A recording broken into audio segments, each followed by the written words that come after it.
It is the first edition of this annual virtual stakeholder event that will happen every year in December until the end of the project. And it is, with the main theme, From Automation to Employment, Skills for Europe's Transport Future. The objective of this meeting is to learn from the latest reskilling achievements and to get to know each other because it's the stakeholder event, to learn from each other and to participate in shaping the upcoming work of the reskilling project. Next slide, please.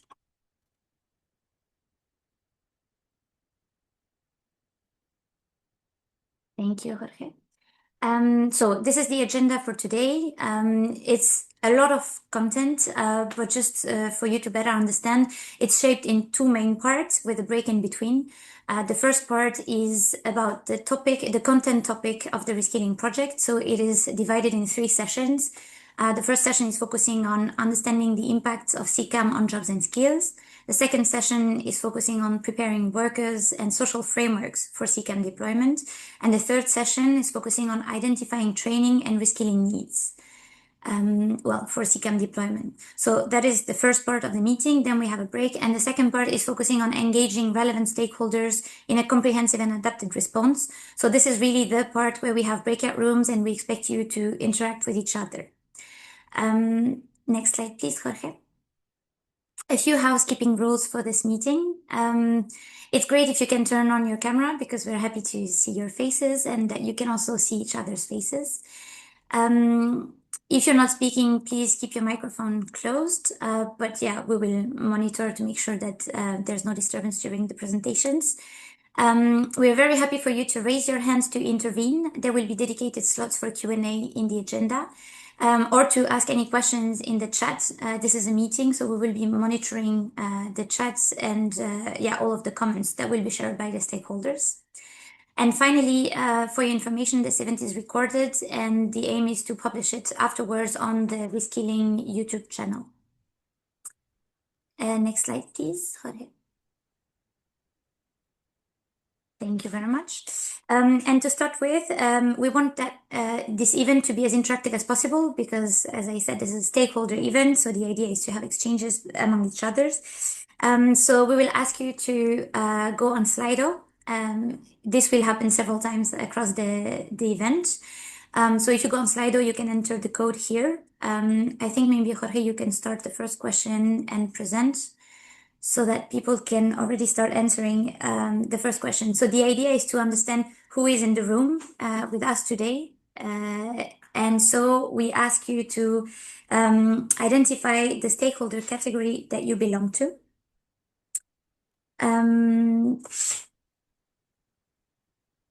So you can either scan the QR code or just type slido.com and enter the code 2935942. And Jorge, can you maybe share the screen where we can see the question results? Yes. Yes, that one.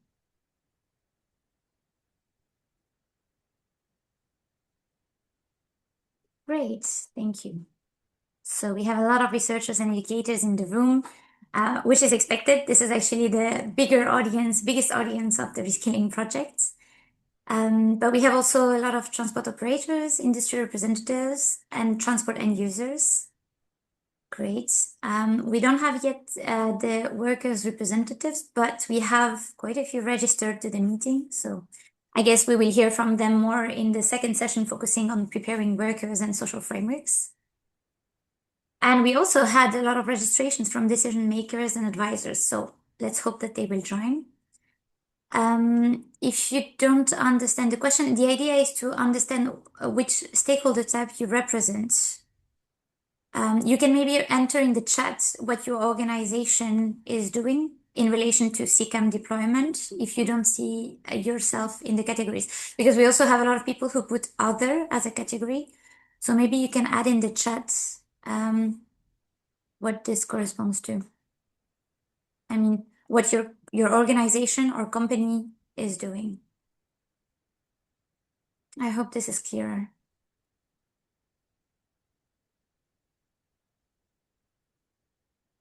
All right. I think, well, don't hesitate to continue typing in the chat. We will be monitoring, as I said. And I think now we can continue with the event. Okay. Great. Thank you very much. Thank you, Jorge. So now let's dive into the first session of the day, the content session, which is focusing on, yeah, no, sorry, this is not yet the first session. This is still the introduction. And we will have the opening remarks by the project officer from CINEA, Georgios Saro. So Georgios, yeah, the floor is yours. Thank you very much, Manon, for the introduction, and thank you very much, Martina, for inviting me to this workshop, which, of course, is very, very important. And look at the agenda, of course, of the workshop. You are going to tackle a number of critical issues that are actually important in this domain. I would be happy actually to have a better balance regarding the representation of the different stakeholders in this workshop. I hope that they will join us a bit later. But indeed, I mean, this topic is not, let's say, purely research activity, but also it touches a number of other aspects, like, of course, the workers, like, of course, the transport operators, and so on and so forth. So I think it would be really, really important to see a quite balanced representation of the different categories also in this workshop.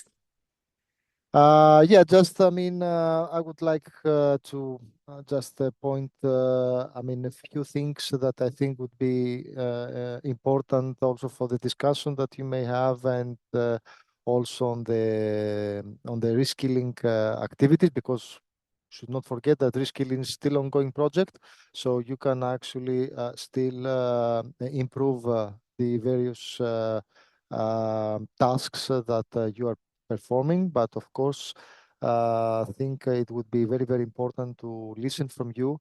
What are your first outcomes based on the activities that you have performed so far? So as you know very well, a major challenge that the community is facing is the widening gap between demand for skilled professionals and, of course, the availability of qualified individuals. So I will just mention a couple of reports that actually have been published quite recently. The one is from OECD, so the Organization for Economic and Cooperation and Development, and the other one is from the World Economic Forum. So actually, both reports, they're saying that a high percentage of jobs, of course, they are facing a high risk of automation or substantial change. Of course, routine tasks will actually are increasingly becoming automated, while actually newly created jobs require different competencies and different skills. The World Economic Forum reports, it says that actually above the 50% of the employees will require significant actually reskilling or upskilling, not tomorrow, but yesterday. So you can understand that it's really, really important to actually tackle this aspect in the CCAM domain as well, which is, of course, part of the societal aspects. So why then reskilling and upskilling is important in the CCAM domain? Reskilling actually and upskilling is especially important in this domain because the industry actually is changing faster than the workforce traditional skills can keep up. And the key reasons for that is that the CCAM systems require cooperation between, of course, experts in automotive engineering, software development, telecommunication, data science, traffic management. And reskilling helps, of course, traditional automotive workers understand software-centric systems.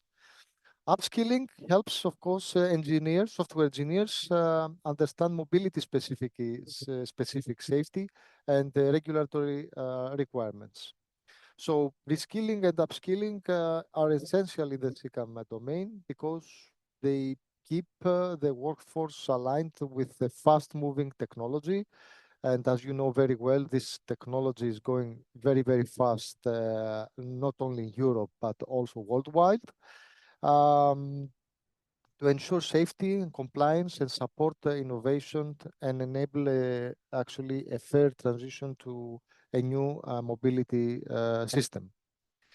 Um, Jobs and actually skills must stay at the center of innovation in CCAM because technology alone cannot transform mobility. People do. And the key reasons for that is that first, actually, CCAM will reshape the transport workforce. So skills actually must keep pace.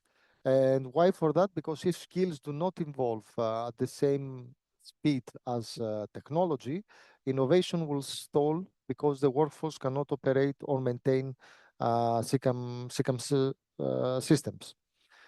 As you know very well, driver roles, I mean, involve from just actual active driving now to supervision, monitoring, or customer support.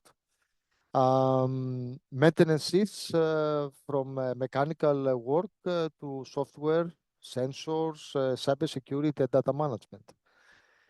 Second, it's about the human talent is, of course, a critical factor for competitiveness. Um, Without, of course, a skilled workforce, Europe risks, of course, depending on non-EU technologies and losing, of course, industrial sovereignty.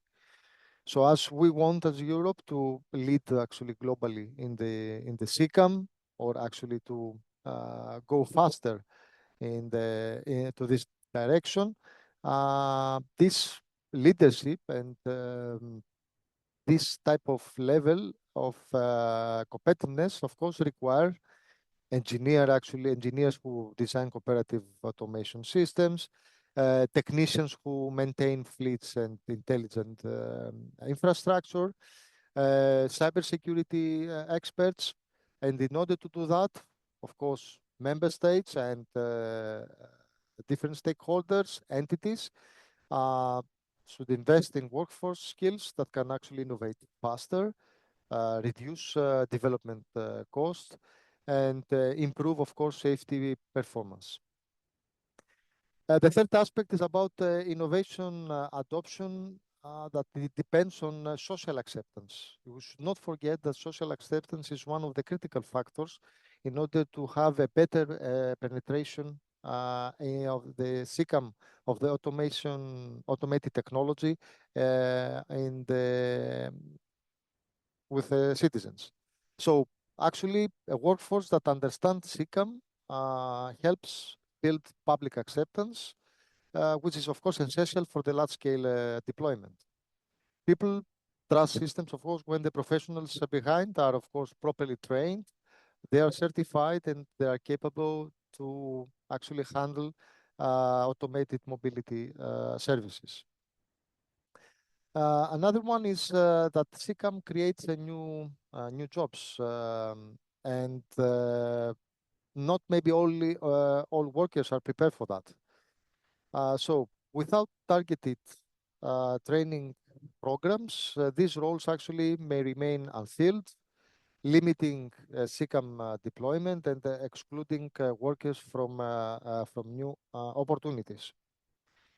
As you already know, we now have entire new job categories, like for instance, remote vehicle operators, We have fleet supervisors for automated shuttles. We have also a more advanced technicians in order to resolve cybersecurity and connectivity issues, simulations and testing engineers, and so on and so forth. Another one is about innovation succeeds only if people know how to use it.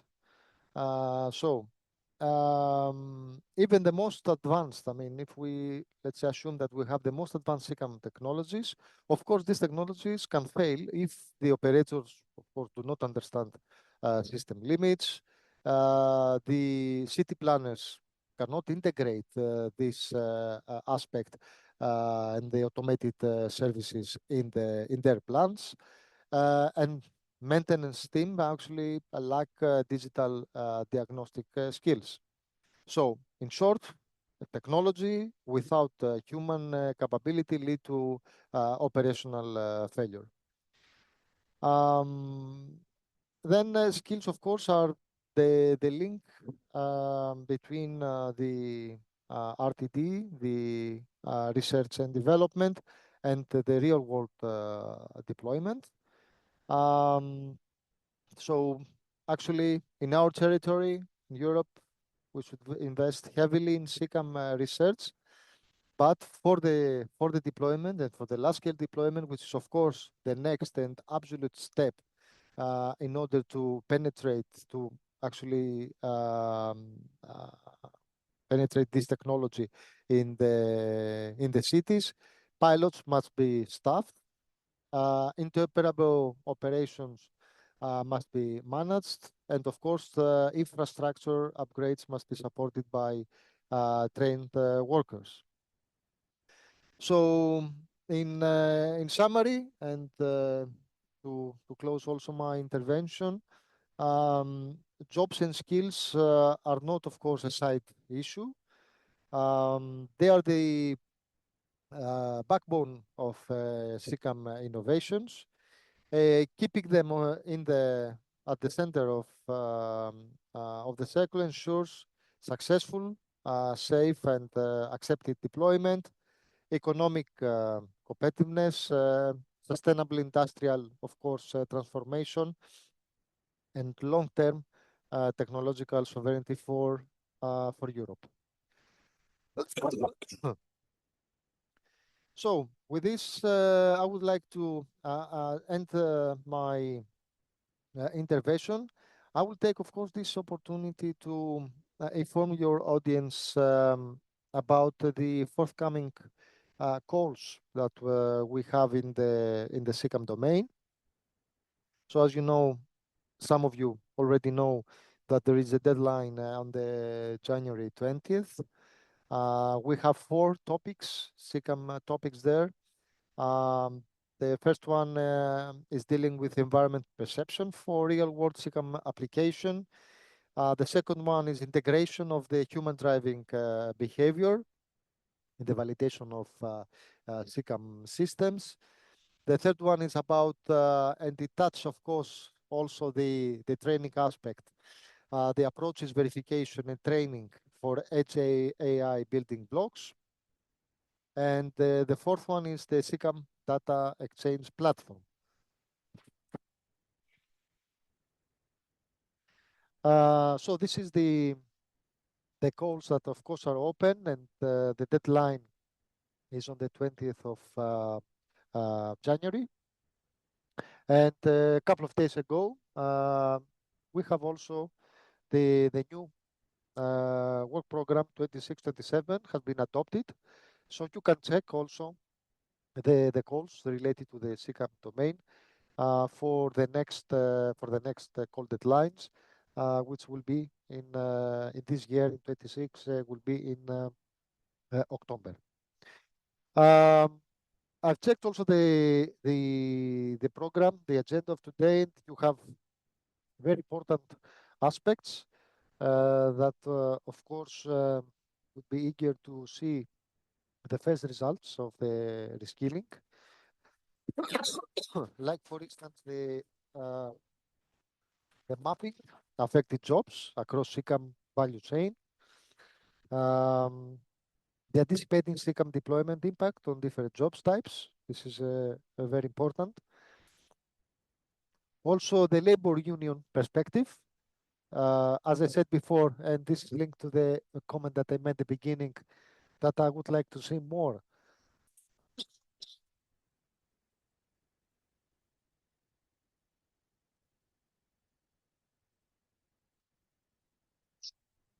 categories. Also, Will Transform will be with you and with us today to highlight some of the policy recommendations. And last but not least, is of course, we should not forget that we are not alone. We're not alone in this world. We should, of course, look what the others do and see what actually it fits best to our territory. So it is interesting actually to see the international perspective. I see you have a speaker, Henriette Cornet from Urban Innovate. So that will be interesting actually to listen, to hear what actually the other regions do in this aspect. So thank you very much again. I wish you a fruitful workshop, and of course, I would be eager to listen to hear from you the outcome of this of the discussions. Thank you very much. Thank you very much, Georgios, for this very insightful presentation and for your kind words about the event today and the Reskilling project.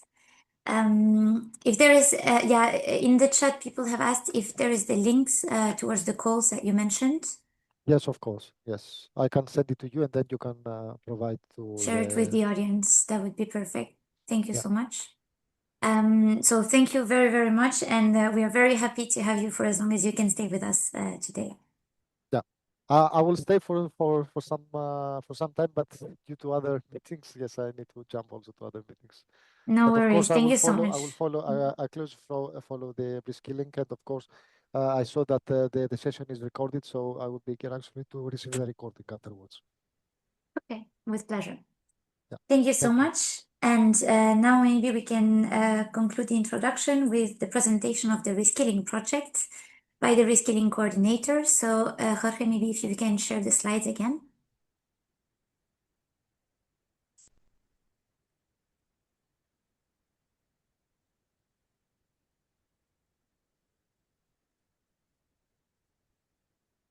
Thank you very much. So I'm gonna welcome on the virtual stage the Reskilling project coordinator, Martina Luquea, who is scientific associate and head of the Laboratory on Touristic Services for Special Groups at CERT, the Hellenic Institute of Transport and Center for Research and Technology. Martina, the floor is yours. Thank you very much. So thank you all for attending, for joining this event. As you will understand from my presentation, but also from the presentations to follow, the involvement of and the building of the stakeholder community is crucial for our project. So we are very glad to have you here and keeping you informed about our progress and our outcomes, but also on our plans and next steps in order for having the opportunity to co-design and have your feedback in all our actions and plans, and of course on our outcomes. So I will give you a very brief introduction of what the ReSKILLING project is.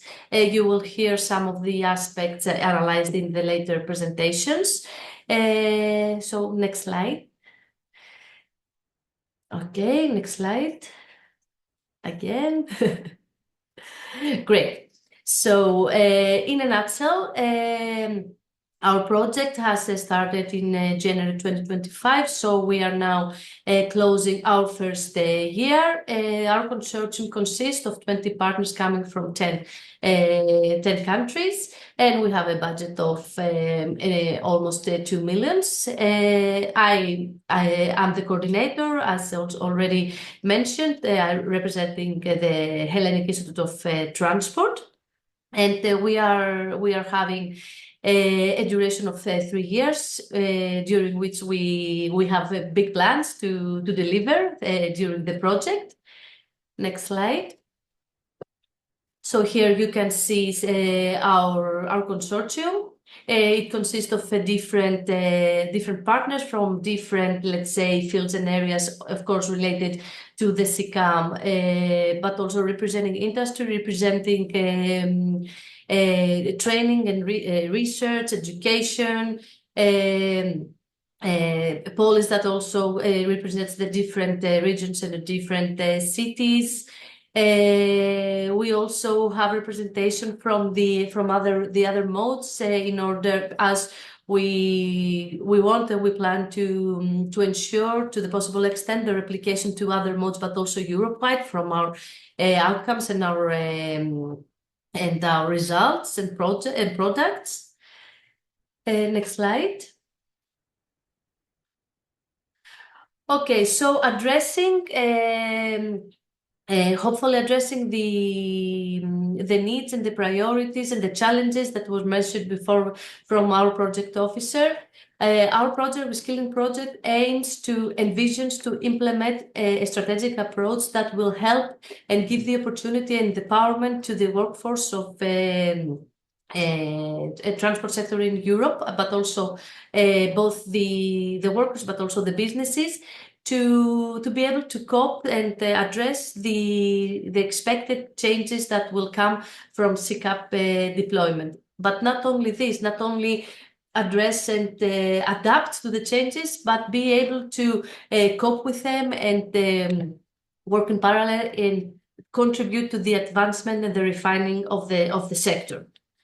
So for this to be done, for this to be achieved, ReSKILLING will propose, implement, apply, but also validate and revise and update as needed until its end. A comprehensive approach that will be guided by inclusivity, co-creation, and social innovation principles that are the 3 principles that run throughout the project, in order to deliver and coordinate a range of different services and tools, fostering this optimal adaptation of this mobility sector towards the deployment of CCAM solutions and services. So we will deliver some outcomes and some results and the products that will hopefully give the opportunity to the transport sector to be able to cope with these changes, but also be able to advance the sector in general. Next slide. Next slide. Okay, so based on some of the main needs that we have identified, that is the need for enhanced and evidence awareness of the CCAM-related socioeconomic impact, and the works of development and knowledge enhancement for CCAM, the upholding and extending of the competitiveness of Europe, and the new governance arrangements for enhancing interaction and co-creation among key stakeholders group. We have respectively set 4 key objectives. The first one, as I said before, that runs throughout it's the backbone of our project, is to establish a strong stakeholder community, and this is what we are doing here today. That will help us understand, but also work on the different aspects, taking under consideration needs and priorities from different areas and different actors that are related to the CCAM deployment and development into the transport sector. We will investigate in depth the short, medium, and long-term employment effects of CCAM deployment, but also socioeconomic effects. Taking this under consideration, we will ensure that the necessary skills are available through also trainings, but also through training profiles and social innovation integration to be able to upskill different fields that need to be upskilled.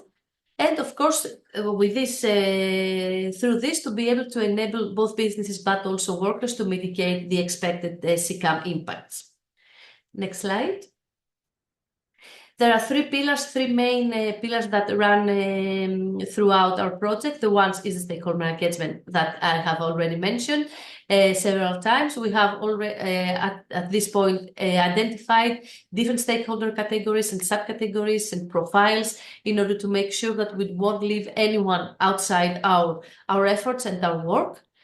The second pillar comes to the identification of the needs of the job and skills and the education, assessing the impacts of CCAM and creating reskilling paths and modules towards addressing them, but also other products such as the Employment and Skills Observatory, and of course giving emphasis to the growth, but also innovation, including integrating social innovation to this, in order to facilitate the designing of innovative business models and building guidelines, but also a roadmap that will facilitate the CCAM-related growth, social innovation, and sustainable workforce transition with the aim of no one is left behind. Next slide. Okay, these are the work packages of the project that address these objectives and these pillars, but I won't go through them. Next slide. Next slide. Okay. We have 11 main outcomes that I will just mention. Myself, but also the whole consortium are available for any clarification regarding them. So we have the stakeholder mapping and engagement methodologies that will help us include all stakeholders, all different actors to our work. It is the CCAM professional skill mapping and taxonomy that it's under progress. The identification of the expected impact of CCAM in both employment, but also in other socioeconomic aspects. The CCAM Employment and Skills Observatory that will aim to provide its AI search engine that will help us provide to the different stakeholder types personalized information about the expected impact of CCAM in different types of stakeholders, in different time horizons, in different regions, and so on. We are developing a novel CCAM business models toolkit for fostering, as I said, innovation and growth. We are working on multi-layered replication and multimodal transferability in order to be able to adapt our outcomes and result to other modes as well.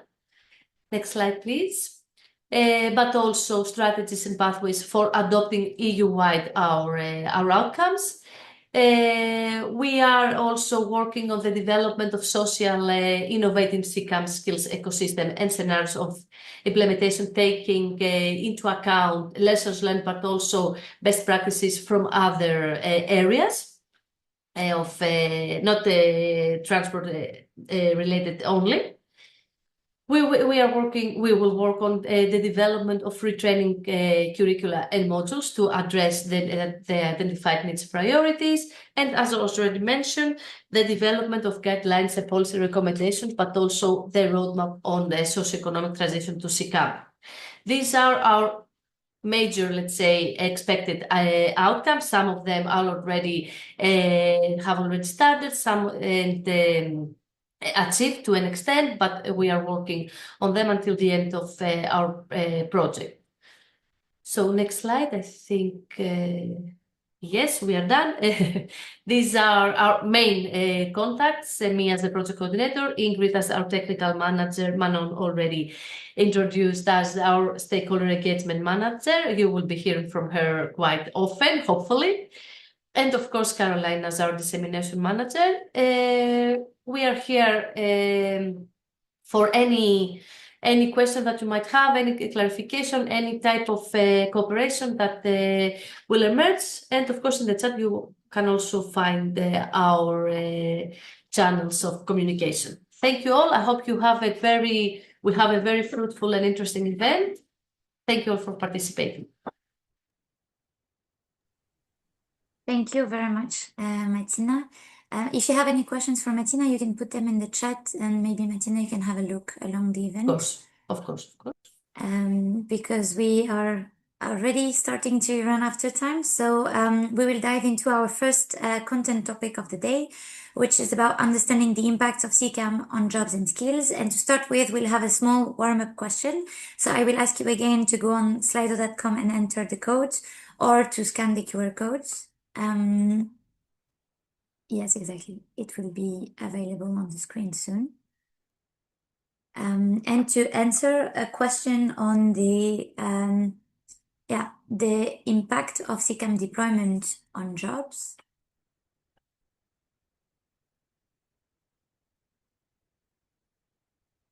Thank you, Jorge. So I will ask you to answer with straightforward words.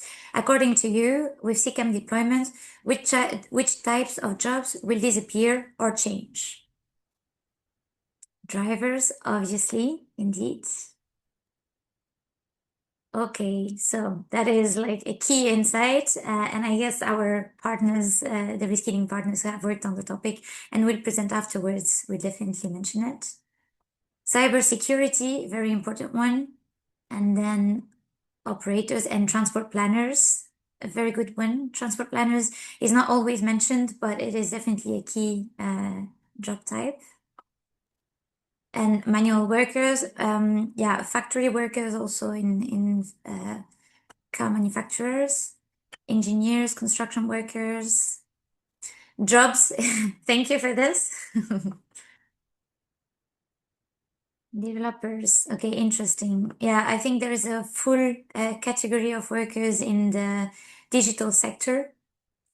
That is definitely super important. Entry-level drivers. Maintenance staff. Very good. Decision makers. All right, yeah, we had in the introduction the ReSKILLING project officer mentioning the routine jobs can be automatized. I guess this is also what reflects a lot in the replies here.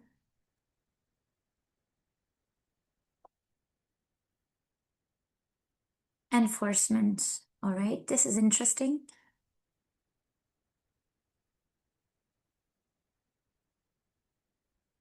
Okay, I think we can go back to the slides, Jorge. Thank you very much for your insights, and I think this is good food for discussion and thoughts. And I think we can now hear from the ReSKILLING partners who have worked on the topics. So I will welcome on the virtual stage Teresa de la Cruz and Davide Dolente. So they will present one after the other, and after both of their presentations, there will be a slot for questions and answer. So please keep your questions, and after the presentations, you can either raise your hand or put your questions in the chat. Well, you can put them in the chat during the presentations, and we will pick up on the questions after the presentations. So to start with, I will welcome Mrs. Teresa de la Cruz, who is project manager at the Zaragoza Logistics Center, ZLC, and who is the leader of Work Package 3 of the ReSKILLING project. Teresa, the floor is yours. Thank you so much, Manon, and good afternoon, everyone. My name is Teresa de la Cruz, and I will be presenting the results of the taxonomy of jobs and skills affected by CCAM that we have led from CLC with the support of the project partners. Next, please, Jorge. Yeah, but first of all, why this exercise of mapping jobs in CCAM is relevant? Well, first, to anticipate workforce transformation. So we know that CCAM will radically reshape mobility ecosystems, reducing traditional driving roles while creating new positions. So, for example, remote operations, data analytics, cybersecurity, customer-facing services, and so on. So mapping jobs helps us foresee those changes and prepare accordingly. Secondly, to identify emerging and disappearing roles. So we foresee that manual labor and routine tasks will decline while highly qualified profiles will grow. So mapping clarifies which roles will disappear, which ones will evolve, and which one will emerge, the new ones. Also to enable evidence-based reskilling strategies. So mapping provides an structured basis for designing training programs aligned with real market needs. Also to support inclusive and just transition. So mapping highlights vulnerable and operational roles that are at risk, enabling targeted reskilling. To guide policy and training investments, so the governments, public transport authorities, and the industry need clear evidence in order to allocate resources effectively and prioritize the funding. And last but not least, in order to ensure competitiveness and social acceptance, so a future-ready workforce is essential. So for Europe to lead in CCAM innovation, so mapping the jobs ensures that technological progress is matched with human capability, fostering trust and adoption. Next, please. Thank you. So this slide shows the approach that we have followed in reskilling. So first, a mapping of jobs impacted by the CCAM focused on 3 pillars. First, we review previous EU projects, so like Skillful, Drive to the Future, Show, We Transform, and many others. And these projects provided valuable insights into workforce trends, training frameworks, and early taxonomies. And we use them as a foundation, but we expanded the results with a scope that covers the entire CCAM value chain. Second, we conducted a comprehensive literature review of more than 20 reports and studies and papers that include the CCAM Strategic Research and Innovation Agenda, OECD documents, the World Economics Forum Future of Jobs report, and so on.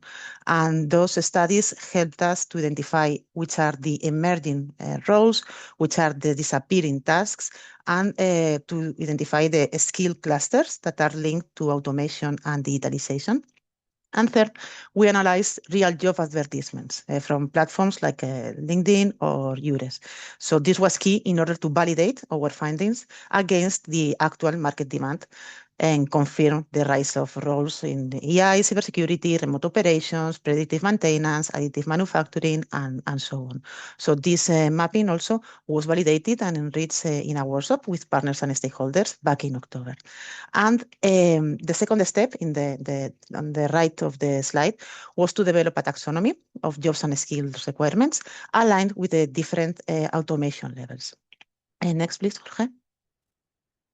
So regarding the mapping, by combining those 3 sources that we have mentioned, we mapped a long list of 110 job profiles. This list is alive, so it will be increased during the life of the project. And we classified those jobs by ISCO codes and skill levels. So this structured approach ensures international comparability and provides a solid basis for designing reskilling and upskilling strategies. So thank you. After identifying this long list of job profiles through our methodology, the next steps was to organize them in a way that reflects how the CCAM services are delivered. So to do this, we created the CCAM value chain representation that we are seeing in the slide. So the value chain acts as a functional map of CCAM deployment, structured into 9 stages, and each stage represents a cluster of activities, which is essential for CCAM systems to operate. So it starts with research and innovation. Then we have design and development, covering technological engineering and service design for inclusive and viable business models. Then we have manufacturing and assembly that focuses on producing vehicles and components. Meanwhile, recycling and circular economy ensures sustainability through reuse and disposal. Then we have infrastructure deployment and operations that includes both physical and digital infrastructure and their maintenance monitoring and the management of operational performance. Next is mobility services and logistics that deliver passengers and freight transport operations and also remote operations. We have policy regulation that defines the legal frameworks and the compliance. Then we have market and commercial development promoting adoption through marketing and business growth. And finally, we have training and education that prepares the professionals and users for the CCAM systems through tailored programs and simulators. The figure on the right represents this functional structure of CCAM deployment and explains how the different roles and activities are organized across three concentric layers. So we have the core functions, which is the inner layer, the blue one, and those are the technological and operational heart of the CCAM. So include technology development, and service and businesses design and operational delivery for both mobility and logistics services. And roles here are engineers, software developers, data scientists, fleet managers, those who create and run CCAM systems. But not only them, also customer support agents, travel attendants, or logistics workers. Then we have the operational and technical backbone, which is the middle layer, the green one, that supports the deployment through physical and digital infrastructure, the maintenance and the technical services, and includes role in manufacturing and assembly, maintenance and repair, and infrastructure deployment. And this layer ensures reliability and sustainability of the CCAM system.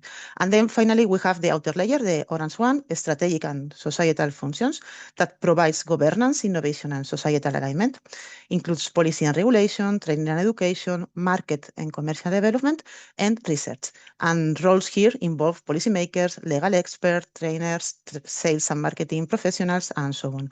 And what we want to show here is that CCAM is not just about a technological shift, but a systemic transformation that involves technical, operational, and social dimensions. So mapping the jobs along this value chain ensures that the workforce strategies cover all stages, from design to societal adoption. Next, please, Jorge. So we come back to our long list of more than 100 jobs, and to make the number of jobs identified more easy to manage, we group the individual jobs into 33 job families based on similarities in the ISCO codes and skill levels. Next, please. Thank you. So to all of us be on the same page, this slide explains very briefly the classification systems that we use for job mapping. So ISCO, developed by the International Labour Organization, that classifies jobs occupations based on tasks and responsibilities and defines 4 different skill levels, from 1, the basic routine tasks, to level 4, for highly complex roles that require advanced education. And we also link those skills levels with the ISCED, which is the International Standard Classification of Education by the UNESCO. And this connection helps us to understand the complexity of the tasks and the typical education which is required in each job family. And this will support later our job addressing the training requirements. Next, please. So here we see the 33 job families that we identified. In this case, they are grouped into 4 domains, which is technical, social and regulatory, business, commercial, and education and training. And the results are uploaded into our stakeholder forum. Also, the deliverable will be public once it's first submitted by the end of the month and then approved by the European Commission. But what is important here is to highlight that the CCAM is not just about engineers or software developers. Of course, technical roles are essential, but so are roles in governance, business, and support. So we see new types of jobs emerging, such as remote workers who monitor or operate the vehicles at a distance, on-site mobility assistants that provide door-to-door support for passengers, ensuring accessibility and personalized services for the passengers. And finally, we also see that education and training roles are critical to prepare the workforce for those changes that are coming. Next, please.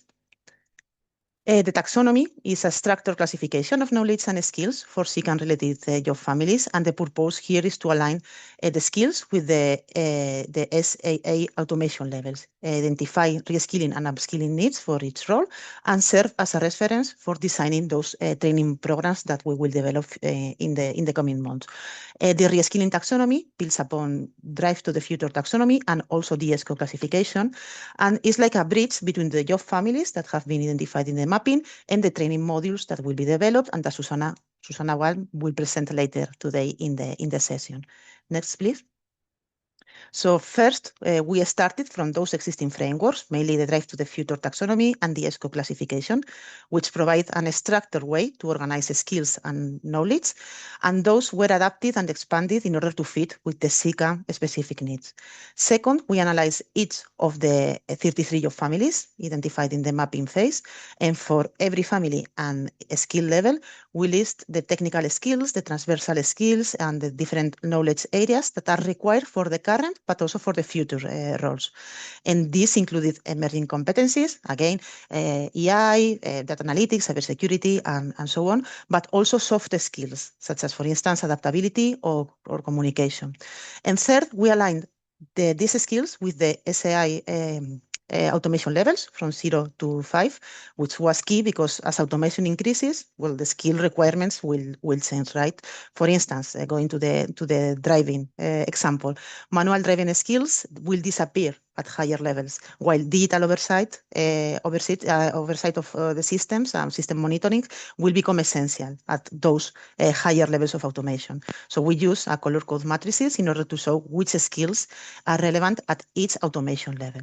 And the result is a taxonomy that do not only list the skills, but also shows how they will evolve as technology progresses, providing like a roadmap for reskilling and upskilling strategies. And to conclude, next please, Jorge. Yes, this is a summary, the key conclusions from this analysis that we have carried out. First, CCAM will transform the workforce, so traditional driving roles, manual roles in general, will decline, while new positions in remote operations, data analytics, cybersecurity, customer-facing services will emerge. We analyzed over 100 of job profiles, consolidating them into job families using a value chain approach for international comparability. And this gives an structured view of how the roles will evolve across the ecosystem.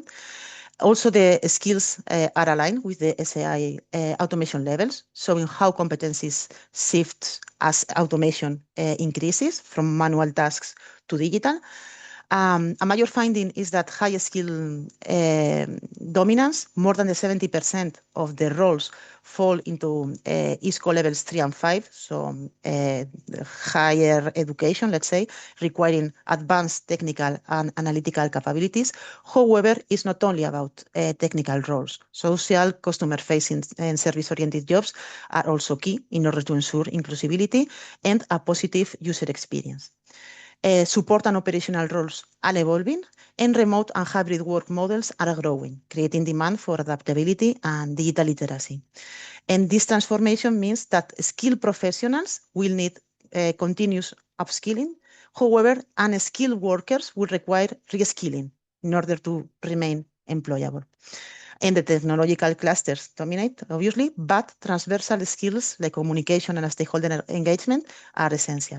And finally, this exercise supports the modular training programs in order to create a future-ready workforce. Thank you, Jorge. Next. And that's all from my side. I give the floor to Davide. Yes, perfect. Thank you, Teresa. I hope everyone can hear me, see me. Yes, it's I will fine. be talking about our task on the employment effects of CCAM. Next slide. Thank you, Jorge. Yes, this is a small agenda. So task description. Next slide. Thank you. Yeah, again. Yeah. Yeah, so this is our task, which is immediately connected with what Teresa just talked about. So the job families, and we will be exploring the direct and the indirect effects of CCAM deployment on jobs and the skills. Next slide again, thank you. So for the methodology, we are working with these tools mainly. First one is the skills matrix. So we take the job families that you heard Teresa talking about, the 33 job families, we connect it with CCAM penetration levels, and we highlight for as many job families as possible, ideally all, which skills are relevant and how these skills and how these relevant skills will change with growing penetration of CCAM.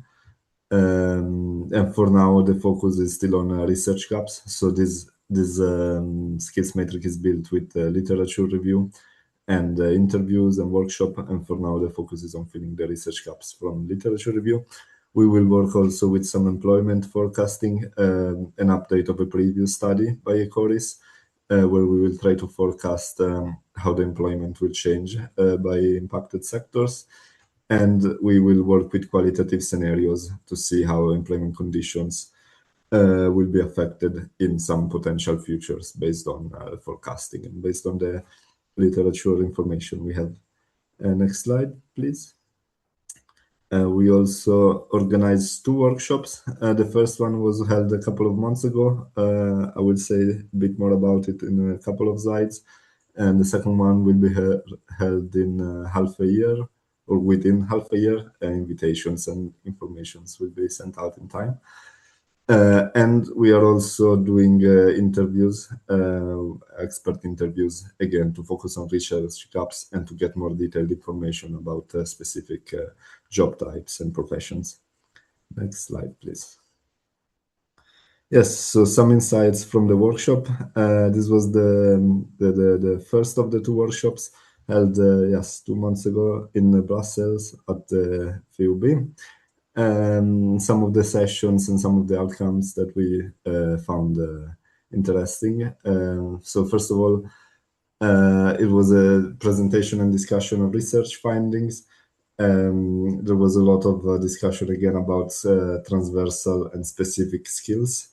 So this served mainly to validate the skills matrix. It wasn't shown in the workshop, but it was a lot of things were repeated, which was good as a basis of information.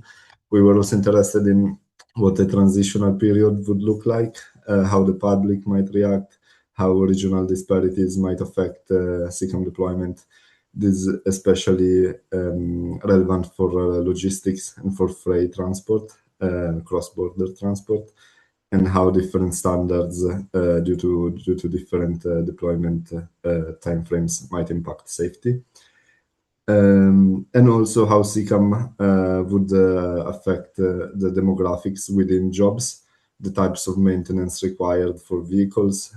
This would change more to the electrical side than to the mechanical side, and also, of course, more programming knowledge would be needed, and the kind of soft skills that would be needed, for example, in public transport workers, where drivers would not be driving but would take on auxiliary roles. Moving on to scenarios. No, same slide. Thank you. Yes. This was another session. We had developed a few potential scenarios to explore, and we talked about how there might be risks of unemployment due to skills mismatch in various types of population, the dangers of deregulation in case the government is not present in managing actively the transition to CCAM, how many different standards might proliferate and impact overall safety. And again, how, on the other hand, too much government power might decrease competitiveness and might allow jobs that are redundant to still be on the market. And also we had some business models and talking about how public transport operators might adjust their operation models, how reskilling training programs might be developed by companies on their own or through external contractors, and especially how business models in public transport would need the consultation and the approval of passenger rights groups, so civil society groups, to have a more a shared view of the transition. Next slide, thank you. And finally, for the upcoming interviews, what we plan to focus on. Next slide, thanks. Yes, we have a total of 50 interviews to carry out, so we're underway with doing those. As said, we will focus on experts in the field. Our main focus for this is the transitional phase of CCAM adoption, so a bit in between where we are now and the high level of CCAM penetration in society, how this transition might look like and how jobs might be appearing, disappearing, and shifting in this time period. And we also have some specific job families in mind, mainly construction and infrastructure deployment and user design. Of course, we aim for a neutral gender balance in the interviews, and the main topics we plan to cover are again related to skills within jobs and skills for new jobs that would appear. I think this was it. So back to you, Manon. Thank you very much, Davide and Teresa, for these very interesting presentations. I don't see currently any questions in the chat or any raised hands. So to the audience, yeah, don't hesitate to share them. All right. Maybe I will start already with a few questions just to launch the discussion. And maybe starting with Teresa. So you presented the different job families that would be affected. We saw in the first questions to the audience that drivers is the main job that people in the audience see as affected by the transition. So in which job family did you include the drivers, and yeah, how have you seen the needs for reskilling? You also made a distinction between reskilling and upskilling. So yeah, how would you see this? Thank you, Manon. If we come back to maybe to the slides, to the job family, there is I think that there is a dedicated job family for drivers, but they are included in the value chain. They are included in the ones that deliver logistics and passengers transport services. We see in the taxonomy and the analysis of the taxonomy, obviously we see that as the automation increases, their roles are less relevant, let's say, but they have chances in order to reskill into a new type of job. It won't be a driver anymore. There will be a transitional role where they will be overseeing the activities that are in the vehicle, of course, but they have the potential to reskill in supporting roles or remote operations roles, depending on the specific profiles that the drivers may have. They will be creating new jobs, of course, but yeah, for that they need for sure to be reskilled, because the driver won't be anymore a job role. Excellent. Thank you so much. Yes, indeed. So as you show it, reskilling is addressing the drivers specifically when talking about reskilling. And also we can address different types of driver profiles, because driver is also a main category that is included in a job family, but drivers themselves have different profiles. Indeed. Thank you so much, Teresa. I see we have a question in the chat. Where can we find the results of this research, and have they been published somewhere? So far in the stakeholder forum, I think only the mapping exercise is uploaded. And the deliverable, once it's approved by the European Commission, will be public. So it would be on the partial results are in the forum. Thank you so much. Yes, indeed. So the deliverable will be on the reskilling website when it's approved, and the jobs mapping is already available on the forum. Okay, thank you very much. Davide, I also had a question for you. You mentioned the different scenarios that were explored during the workshop, and specifically two different approaches somehow of CCAM deployment, a market-driven one and a public overseen one, from what I understood. And from the advantages and disadvantages of both approaches that you presented, it seems that a combination of both would be best. How can we have such a combination? Yes, like you said, a combination of both is good. So you need a government regulation, yes, to make sure that no one gets negatively impacted, and business development and private companies to drive innovation. Yes, how can we have both? It's that's the key question, right? So a lot of people that we spoke about in the interviews, actually, when asked about reskilling trainings and reskilling, the educational programs, they were of the view that this would happen kind of organically, either within the company, within the job, or if the transition is slower, through already formal education that is already in place. So universities, how do you say, practical job courses, this kind of things. So I would say it's probably a mixture of these good management of the speed of rollout of CCAM, as well as the education of new workers and of current workers through on the job already, not necessarily from outside.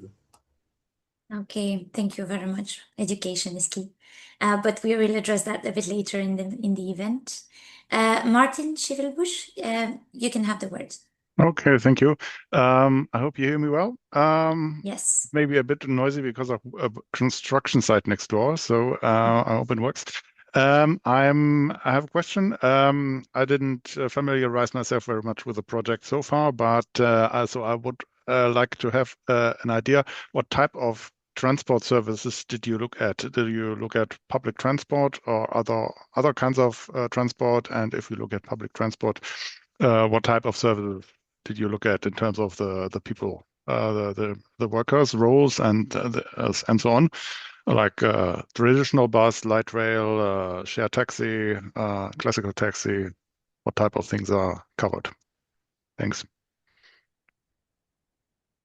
Thank you, Teresa. Yes, in the case of the job mapping, we looked at the typical public transport services. Let's say we also look at the taxi, the buses, the taxis, service of transport. That's mainly what we looked at. The chain, let's say, that we studied.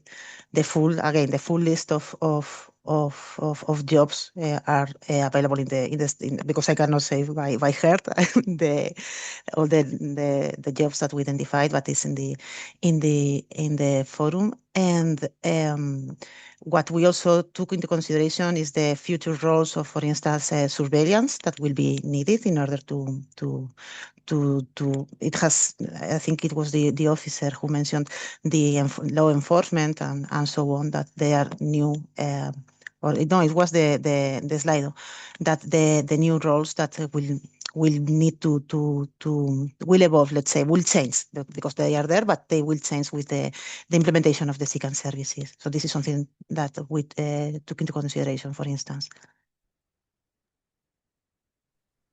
Thank you very much, Teresa.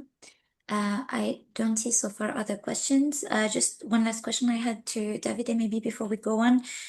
So you presented 2 workshops. How do you plan to design the second workshop that will be in the first half of 2026 to gather different inputs from the first workshop? Yes, so the first was a lot about validating the first results that we had found in the workshop in the first few months of the task.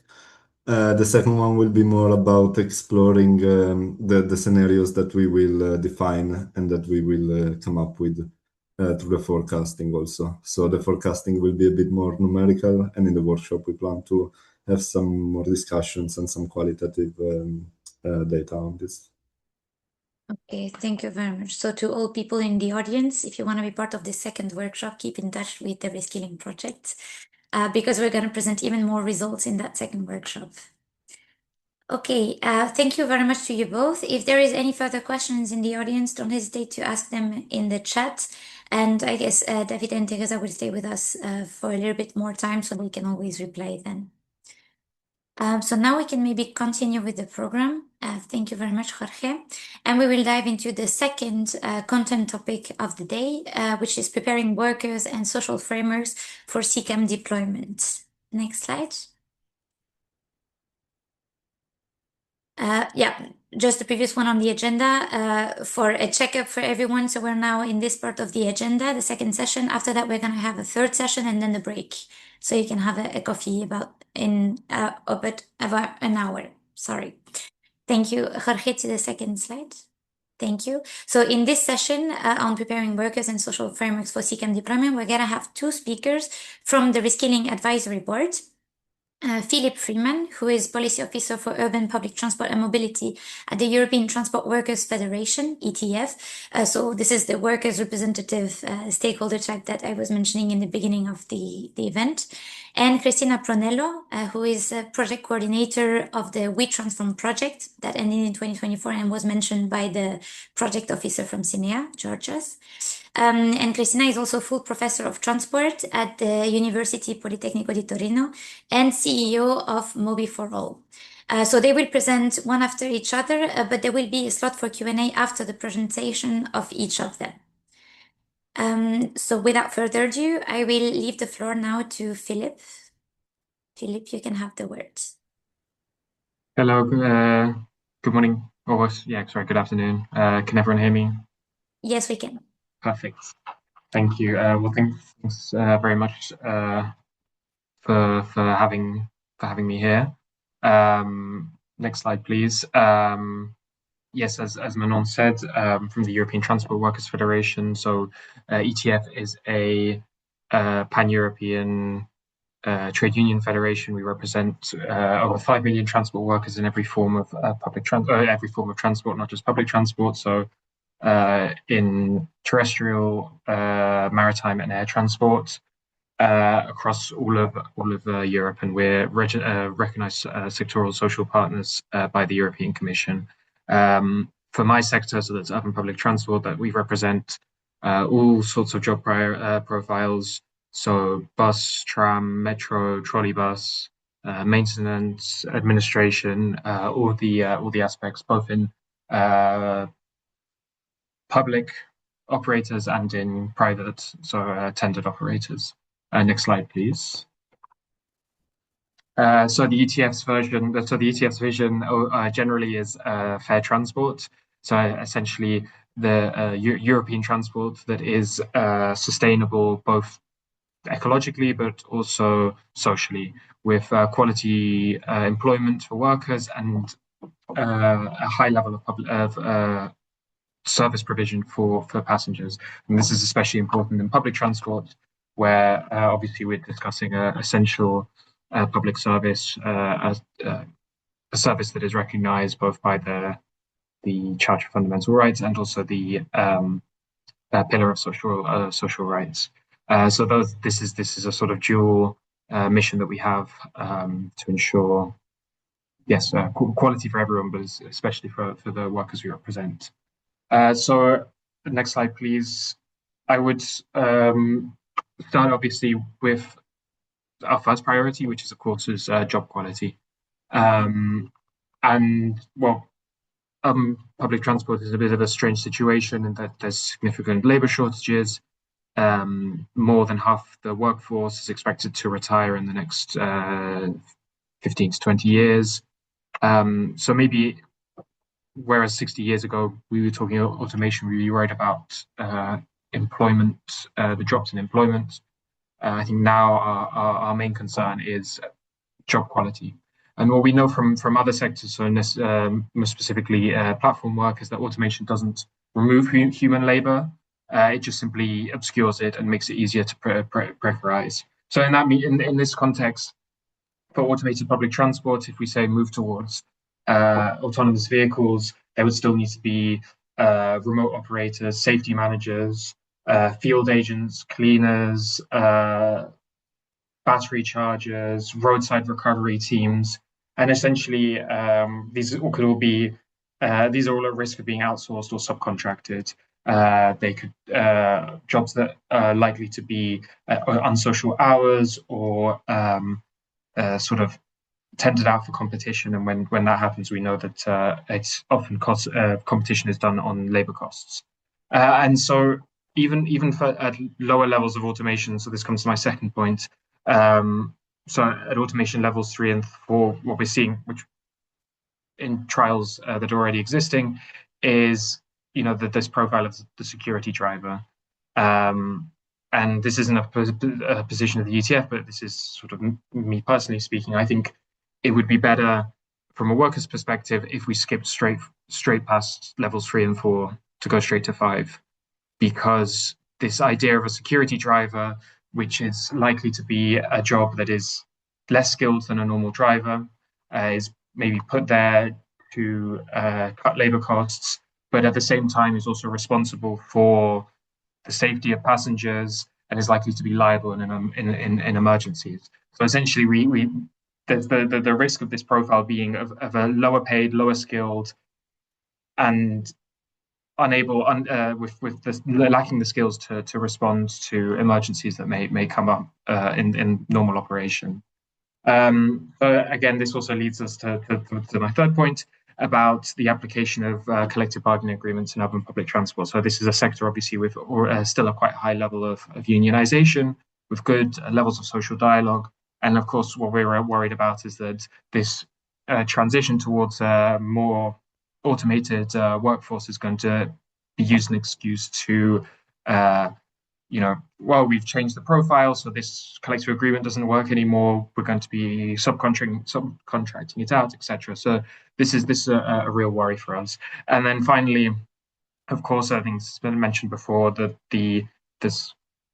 despite a significant generational change coming up in the workforce, there is still the need to support existing workers throughout the transition to make sure that people aren't being left by the side of the road just because the technology has changed. Next slide, please. So our second priority is as I said, about the essential public service. So there seems to be a significant political desire to get automated vehicles on the roads as fast and as soon as possible. We're not necessarily against this if it's done correctly, but we have to also acknowledge that there's a lot of snake oil salesmen around, a lot of big promises, and in a situation where public transport budgets are being cut, there isn't enough money to ensure proper conditions and wages for workers, and with subsequent negative effects on service quality. We can't afford to have public money being wasted on technologies that aren't yet mature.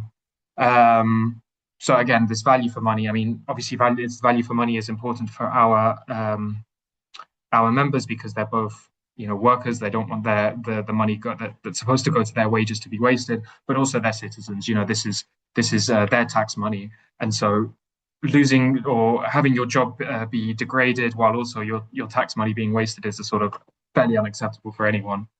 So this is a key issue for us. And then finally, I think there's an element of democratic control. So we saw with ride hailing and to a limited extent micromobility, this Silicon Valley approach of it's easier to ask for forgiveness than ask for permission. And this totally doesn't work in urban public transport. There needs to be democratic control. There needs to be clear rules that are followed by everyone, and that we shouldn't give out free passes or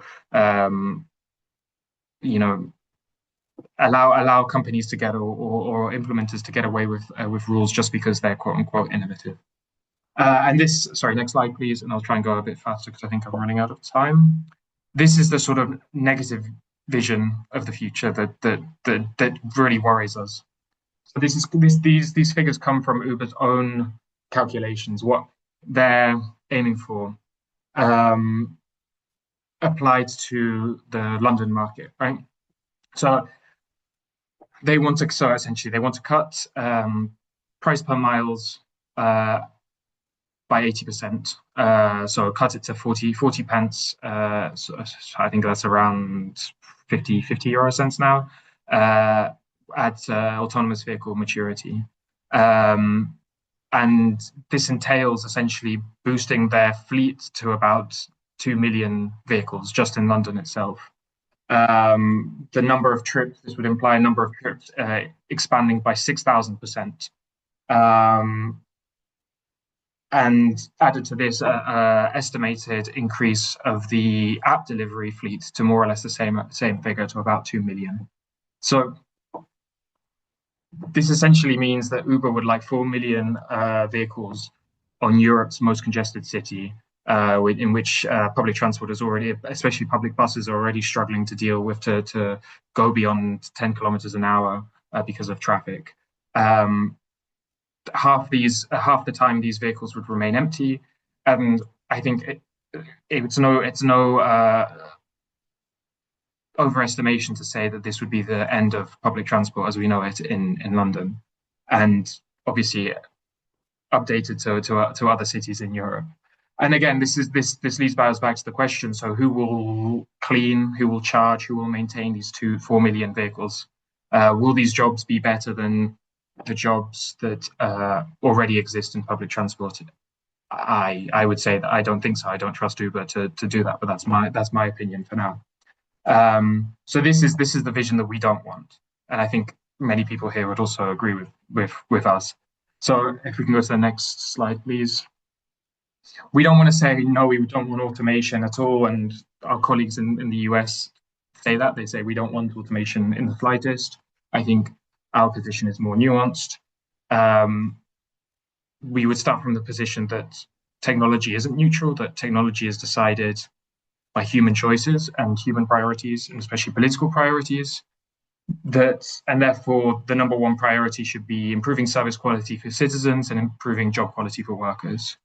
So in this situation, CCAM should be used to reduce dangerous tasks, and I'll mention that in the next slide, improve occupational safety and health, and all within the global objective of having jobs that are better than the jobs that came before. I think this is a reasonable demand, and also would be better for users and society as a whole. So if we go to the next slide, thank you. There's some examples, right, that we have from around Europe, and this was from Busworld that was happened in Brussels a couple of months ago. So on the left we have this Polish system. It's essentially a remote operation system for depots. So usually drivers, they finish their shift, they get to the depot, and then they have to drive it around the depot to get it into the position, to get maintained, to get refueled. Depots are quite narrow, buses are big. There've been several accidents, bus drivers hitting their colleagues because they're not very well, especially at night, they're not very well lit. You've just finished a long shift. It's generally not a particularly nice way to finish your shift. So if the driver could simply drive up to the start of the depot, and then the automated system takes over and drives the bus where it needs to go, that would be better for everyone.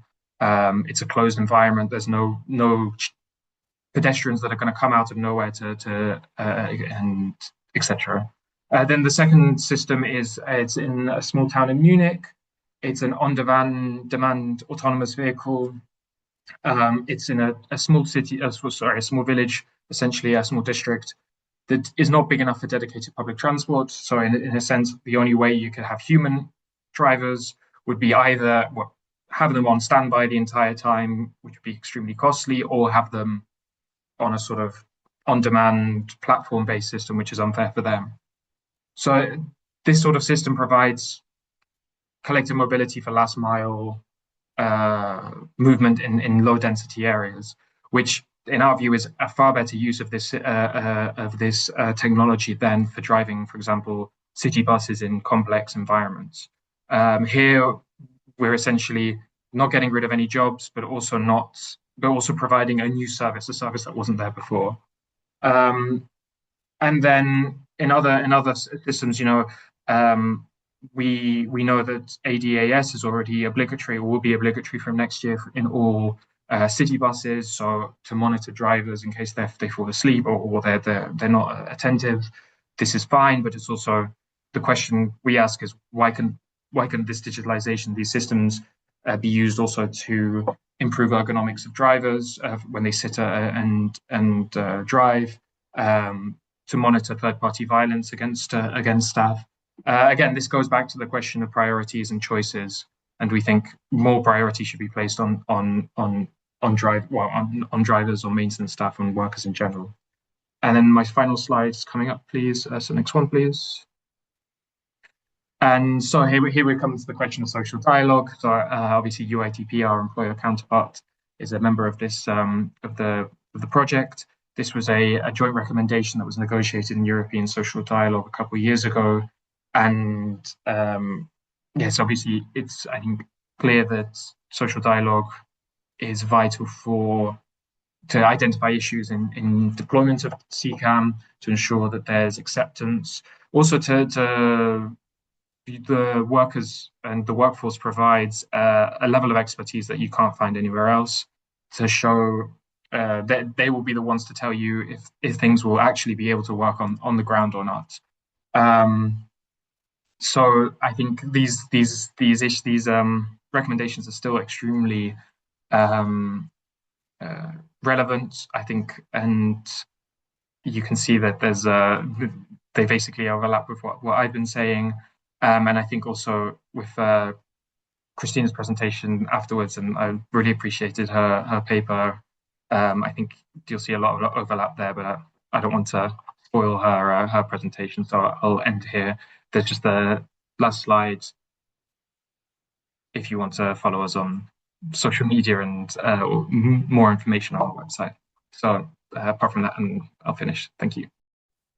Thank you so much, Philip, for this extremely interesting presentation. As you said, you did run out of time, so unfortunately there is not much time for questions. Although there's plenty of questions that pop up in my personal mind, and I guess also in the audience. So yeah, your contact is here. So if anyone in the audience is willing to reach out to ETF and ask any questions about this presentation or the document that you published with UITP on the social dialogue topic, don't hesitate to do so. Thank you very much for your presentation. I especially liked the use case that you mentioned about Uber and basically the practical use cases that you mentioned. And I think this is very much in line also with what authorities, like transport authorities, etc., have in mind in terms of CCAM deployment in Europe. And just for information, we have also Uber as part of the stakeholders that we will interview in the framework of the tests that were presented earlier.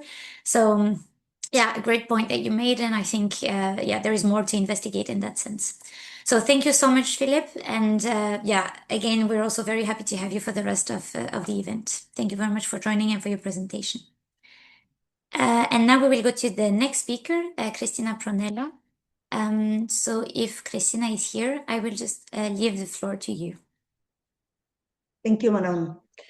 Great. Thank you so much for the invitation. I will try to give a short overview about the outcomes of We Transform project. For sure, 10 minutes or 15 is impossible. So I will try to stay short enough. Let's next slide. Thanks. Okay, the problem and the main problem of our project was how to try to be effective in giving recommendation to policymakers. So the rationale started from, and that this guided our method and approach.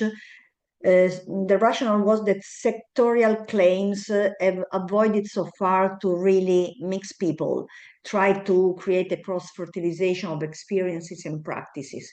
And so I've seen also during the project all the different transport sectors staying in the comfort zones, so in their silo. And we try to break this bad habit, and definitely we obtain some mixité, we could say in French, and this allows to us to arrive to really define some effective policies. The method was the participatory approach. Next slide, please. That has mixed the different profiles that I mentioned before. So which were the method? Which were the main objectives? And then we will see in detail the method. Objective was to prepare a policy agenda. This was the request from the call of the European Commission.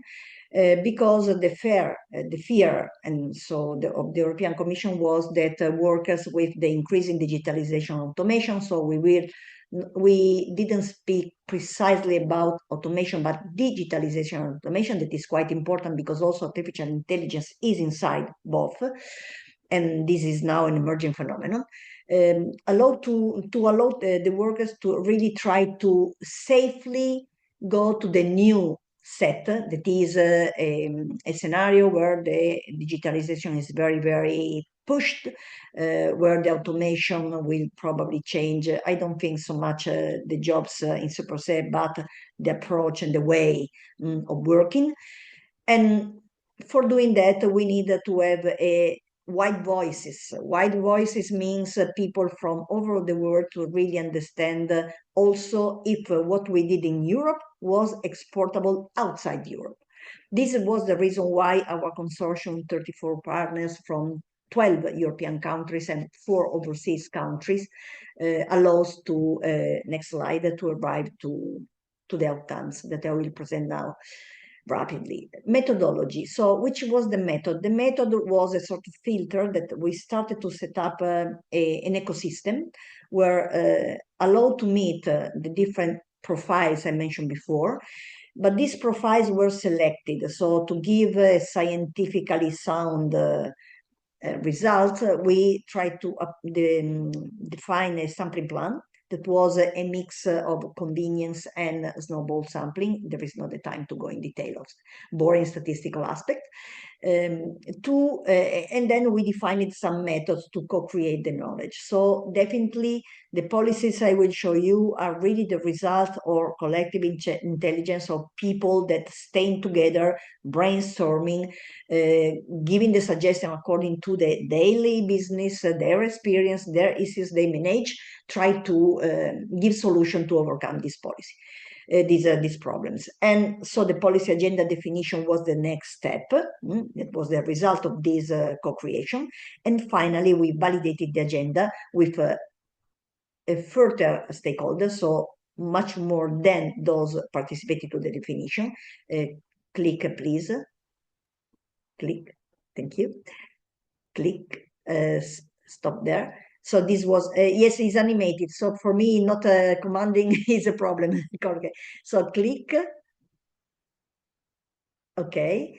This was the policy agenda definition where we defined the policies, means proof, workshop, interviews, exchange with the stakeholders in the different, you can see cities in Europe and in US, and then click again. Click. Great. Click back, thank you. And then for the validation, there was a focus group in US and several interviews and questionnaire and direct exchange with the stakeholder in several European countries. Click.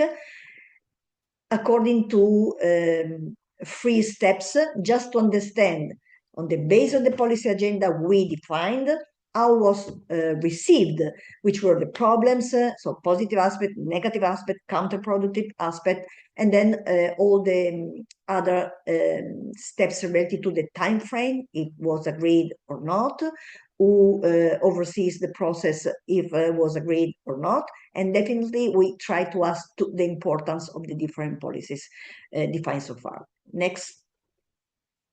Okay.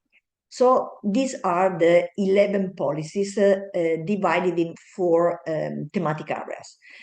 This was the result of a long process, so no time to explain what happened before, but definitely from 8 we arrived to 8 important thematic area, and in which area we have some policies. As you can see, the public governance and regulation with 4 policies, industrial governance with 2 policies, training and reskilling, 1 very big and integrated policy, and the last one, minimization of labor exclusion and exploitation with 4 policies. Click.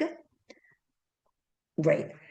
So here I will say a bit more. There is not the time to enter evidently in the detail of 11 policies, but I can tell you that recently in October was published a paper on transportation research interdisciplinary perspective.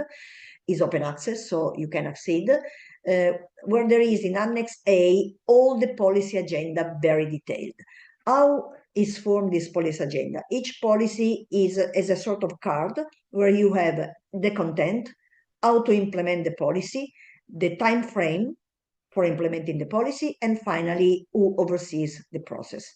The content is very specific. So our ambition was to give a concrete indication. Otherwise, the policies risk to remain something vague, something in the air, and so very difficult to implement.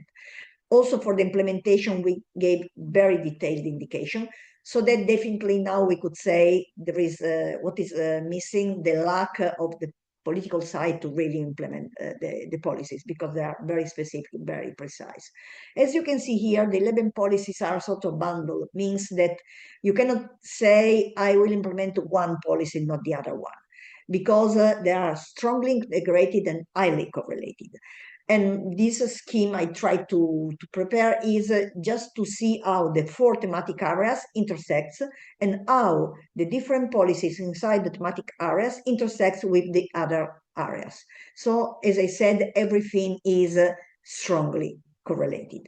Which are the main elements? The square, color square, blue, dark blue, light, and red are some elements that come back continuously in the different policies. I'm just focusing on one that is really important, that I will mention also the other, but I'm starting from the social dialogue. One leitmotif of our policy agenda and our different policies is the social dialogue. As we wanted to give very effective indications, it's evident that without the presence of trade unions and of the social dialogue, I would say that these policies will remain something weak or something impossible to implement. So what we push is the strong collaboration. So not competition, never, is very bad, but collaboration and cooperation between the main stakeholders. I'm speaking about European Union, that is fundamental, is a big hat, and the first policy is really concerned towards an harmonization European level that is not so trivial to obtain, then the national governments, then the companies, and finally the workers are, how to say, who is collecting the result, the good result, but the trade union are something that except we could say it's transversal to all of them. With national governments, they are used to exchange. That's normal. In the companies, second level collective bargaining is normally, is their business. With the European Union, we have ETF. So in any case, we know that they dialogue with European Union. But the important thing is that this is a sort of a suggestion. Your trade union should reconfigure, pardon me for this suggestion, ETF, but they should reconfigure the way to act. I mean that the collaboration very close with the research from one side and with the real world, the companies and the governments on the other side, should create a sort of a group, we could say, that really become very powerful in getting all the different point of views, putting together and delivering what is contained in the policies. For example, you can see in the different policies that we have touched all what emerged from the so wide dialogue with the stakeholders. And we touch all the aspects that also concern CCAM, evidently. Speaking about working conditions, speaking about how manage and co-manage the working condition and the way of working inside the companies, how to define structural budget, because for doing that we need money. It's obvious. So without money, we cannot implement some of the activities that are proposed to create these joint committees, the red one.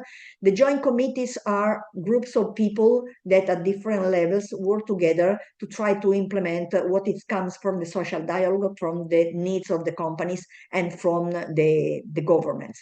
So joint committees means in the policies it's written very detailed how to form them, which is the role of the different parties.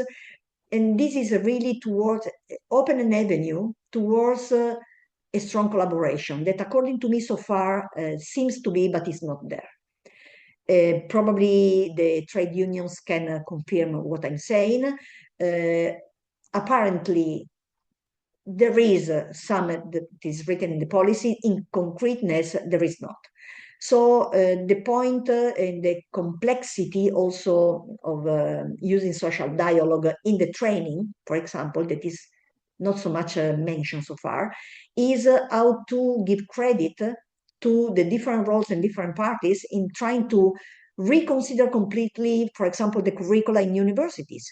Now university is how to say, is standing alone. Yes, have a look about what's happened outside, out of my garden, but in concrete, are single initiatives or single people that say, okay, you need that, we'll try to provide new courses. This is a problem. There is not a structure organization that really put the hands in the current curricula and see that they are not adequate to this evolving world with the technology that is evolving. And believe me, it's not a problem of technology. Technology is something normal since ever. And we have faced so many revolutions, industrial and then technological revolution, and it is normal that the jobs are changing. This is not the point.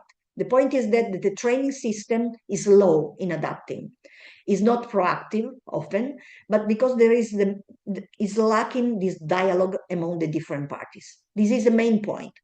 So I've never seen in university, being a professor, I know because it's my daily context, never seen, I'm doing, but I'm one of the very few, never seen going outside, going to the company, say, okay, what do you need? How we can reconsider our curriculum. We are very rigid. There are national laws that constrain you in some curricula that have to have some ingredients in a balanced way. And this is not the way for success, for changing the world. So these policies claims for reconsidering completely the way of organizing the different jobs, but designing before, managing along, and try to evaluate impacts. For the reskilling, I suppose the policy number 7 could be more interesting, but definitely we have training several other policies because it's difficult to isolate training. Training is also in the policy number 4, number 6, number 2 is there and there because when you are managing some activities in the company, you have to face with training.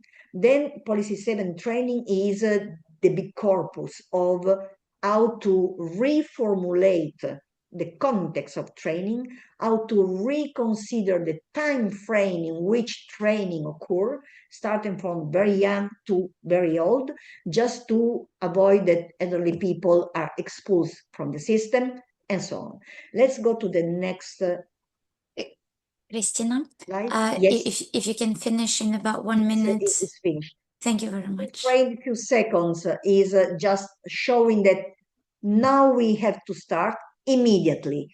We know that will take time, but immediately, and with continuous monitoring. Next, who is in charge? As you can see, trade unions, there is a bubble.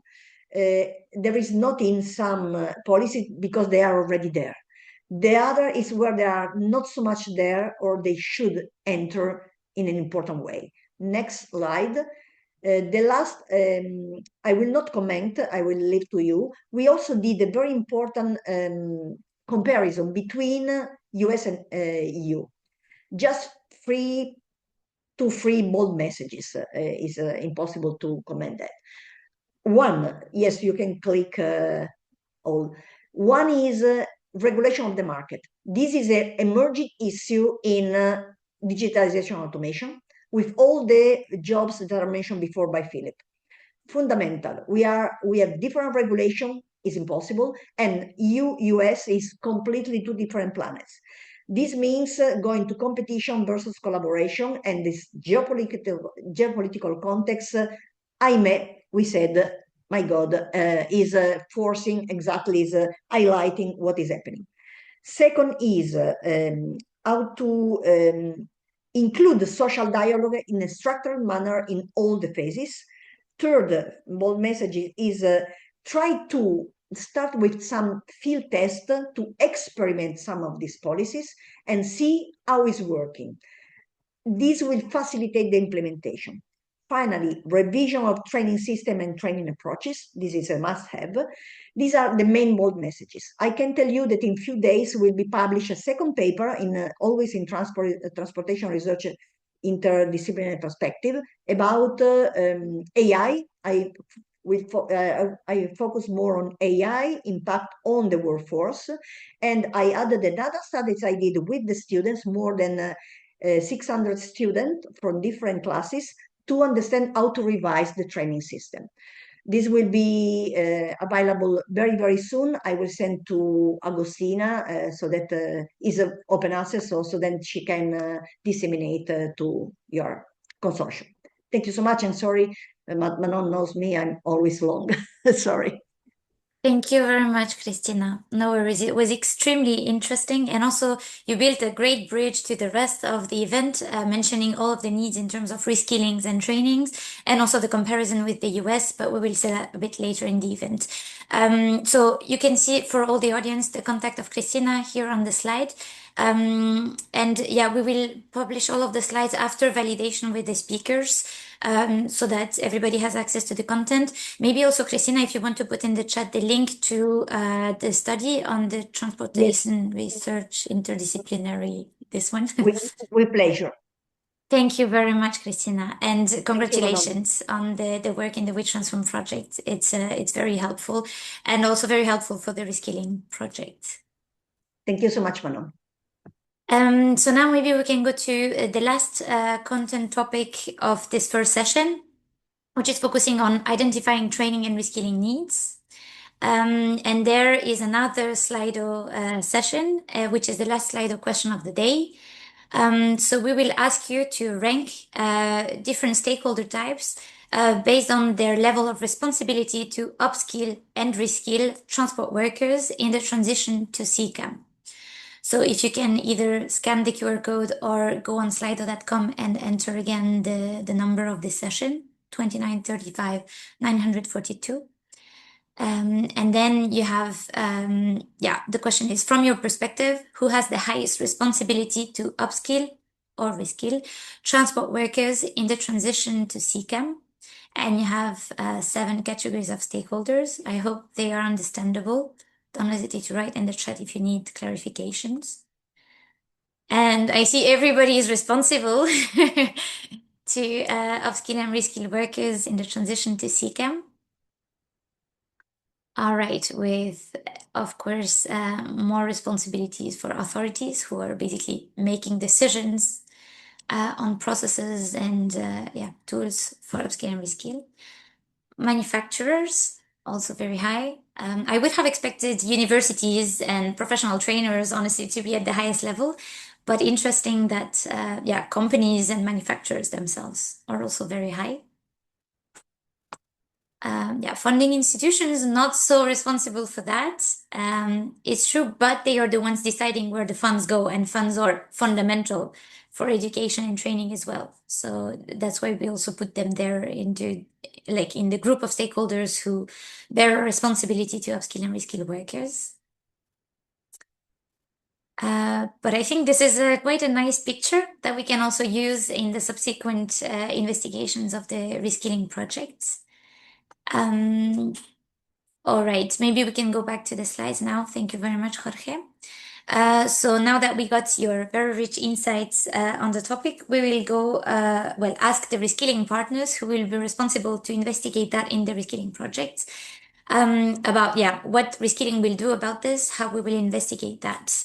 So we're gonna have 2 presentations, Q&A. So the questions will be asked just after the presentations. So if you have questions, write them in the chat during the presentations or raise your hands at the end of each presentation.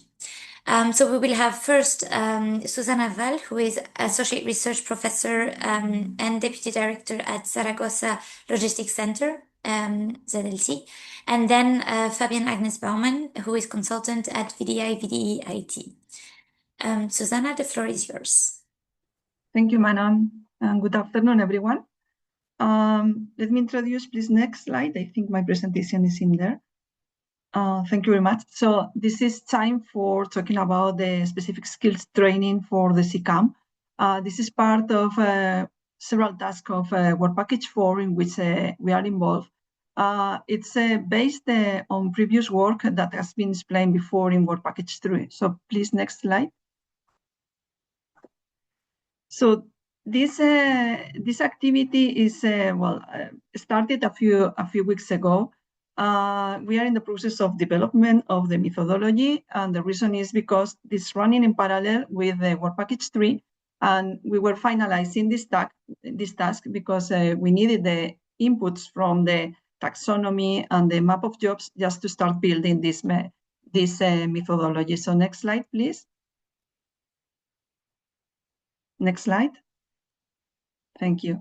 So why training is so important? There are several objectives or general objectives in this task. A few of them are: we need to mitigate the negative effects of the CCAM deployment. We need to ensure the necessary skills are available. We need to support the job retention, sustainable employment growth, and we need to improve capacity for social innovation. So these are the generic reasons why we are starting the specific skills training. And for this, we have defined specific objectives. So within this task, we are going to prioritize at least 20 training schemes that are coming from the previous knowledge or the previous results and outcomes that we have obtained in the work package 3. And then we're going to take at least 5 existing jobs from those 20 retraining schemes, and another 5 for new and emerging jobs. And at the end of this task, we will choose 3 of these new curricula just to develop a full comprehensive training module in which we include all the information needed just for the new workers. So next slide, please. So I'm going to follow with the methodology. The methodology is split in 3 main steps. So the first one is the supporting materials. So we're not starting only from previous work in work package 3. Of course, we are relying on different projects like Skillful, Show, and Drive to the Future. We, as I mentioned, are considering the mapping of jobs and the diverse training profiles from the previous task, and for sure the skills that we've developed in the taxonomy at the end of the work package 3. One point to be considered is that special workforce groups are to be included here, and this is an essential part of a reskilling project. The methodology that we have selected is the AHP methodology. Why? Because this methodology allows the prioritization by pairs comparison. And this is very important because we're going to build different metrics in this task in which we can include information coming from the job families within the different value chains that we have defined, because we can also include in this matrix the skills from taxonomy, those skills with a stronger impact in the CCAM, and because with the collaboration with all the partners involved in this task, we might provide assessment. And this is very important as well. This is crucial because partners involved in reskilling projects, and especially in this task, they come from different, they have different skills and different knowledge, which is very important. So at the end, we're going to provide a rigorous assessment. So in the first step of the methodology, we're going to obtain a set of training profiles. And that relies in 2 main aspects to consider. We're going to obtain valuable results because we need to develop training curricula in the short term, because we need to upskill and reskill professionals that are working in the CCAM. And also in the side of the trainers, we need to follow a systematic update because the CCAM is constantly changing. And then we need to provide this update across all the different levels of automation. Remember that we mentioned from 0 manual, no automation, to level 5. We need to provide this training across the different levels. So next slide, please. Okay, so the main outcomes at the end of this task will be, as I mentioned, 5 curricula on existing jobs and 5 curricula in new emerging jobs. This is important to mention that this curricula, we're going to develop a full syllabus that is going to be aligned with the ESCO classification the Intercom, and the Pact of Skills, with links also with the CCAM knowledge base developed in the FAME EU project and the EU Common Evaluation Methodology. And this full syllabus, although we haven't started, we have like a bone of this in which we aim to include the targeted audience. We aim to include, if this is focused on vocational training, university or academic, we're going to explicitly describe if this is reskilling, a reskilling training module or upskilling, or this is focused on an emerging job. The purpose, of course, the core competence areas, the transversal skills that someone mentioned that was really important, or as important as the own skills of the profile, and also the duration, format, and assessment. So that at the end, once we were willing to select these three new curriculum, we're going to develop a full comprehensive training module in which we are going to focus on specifically the content and the related tools, and also is going to be inclusive, including all the workforce groups that we mentioned. Next slide. Okay, thank you very much. That's all at the moment, and a pleasure to answer any question. Thank you very much, dear Susanna. I don't see any questions so far. Just to note that maybe we need to consider also the social dialogue inclusion into all of the training programs that we will work on based on the inputs from Philip and Christina just before. But yeah, big projects for the reskilling work. So good luck for all of that and looking forward to the results. This will all, of course, be shared with the audience afterwards in the coming year. Thank you so much. And now let's give the floor to Fabienne. Thank you. I have a cold, so my voice isn't as it should be, so please excuse that. I'm going to take you through some of the activities that are planned. So we are jumping ahead here a little bit. Most of the work that's being done in the reskilling project towards job creation, growth, and innovation has already started, but it's still at early stages. So I suppose this is also an invitation to get involved here in the different activities that are foreseen in the next 2 years. So you can go to the next slide, please. So this is essentially what's happening in our work package 4, and you've just had a deep dive with Susanna also regarding the training modules, but there are more activities that are also a bit broader than just, you know, the perspective on skills and training.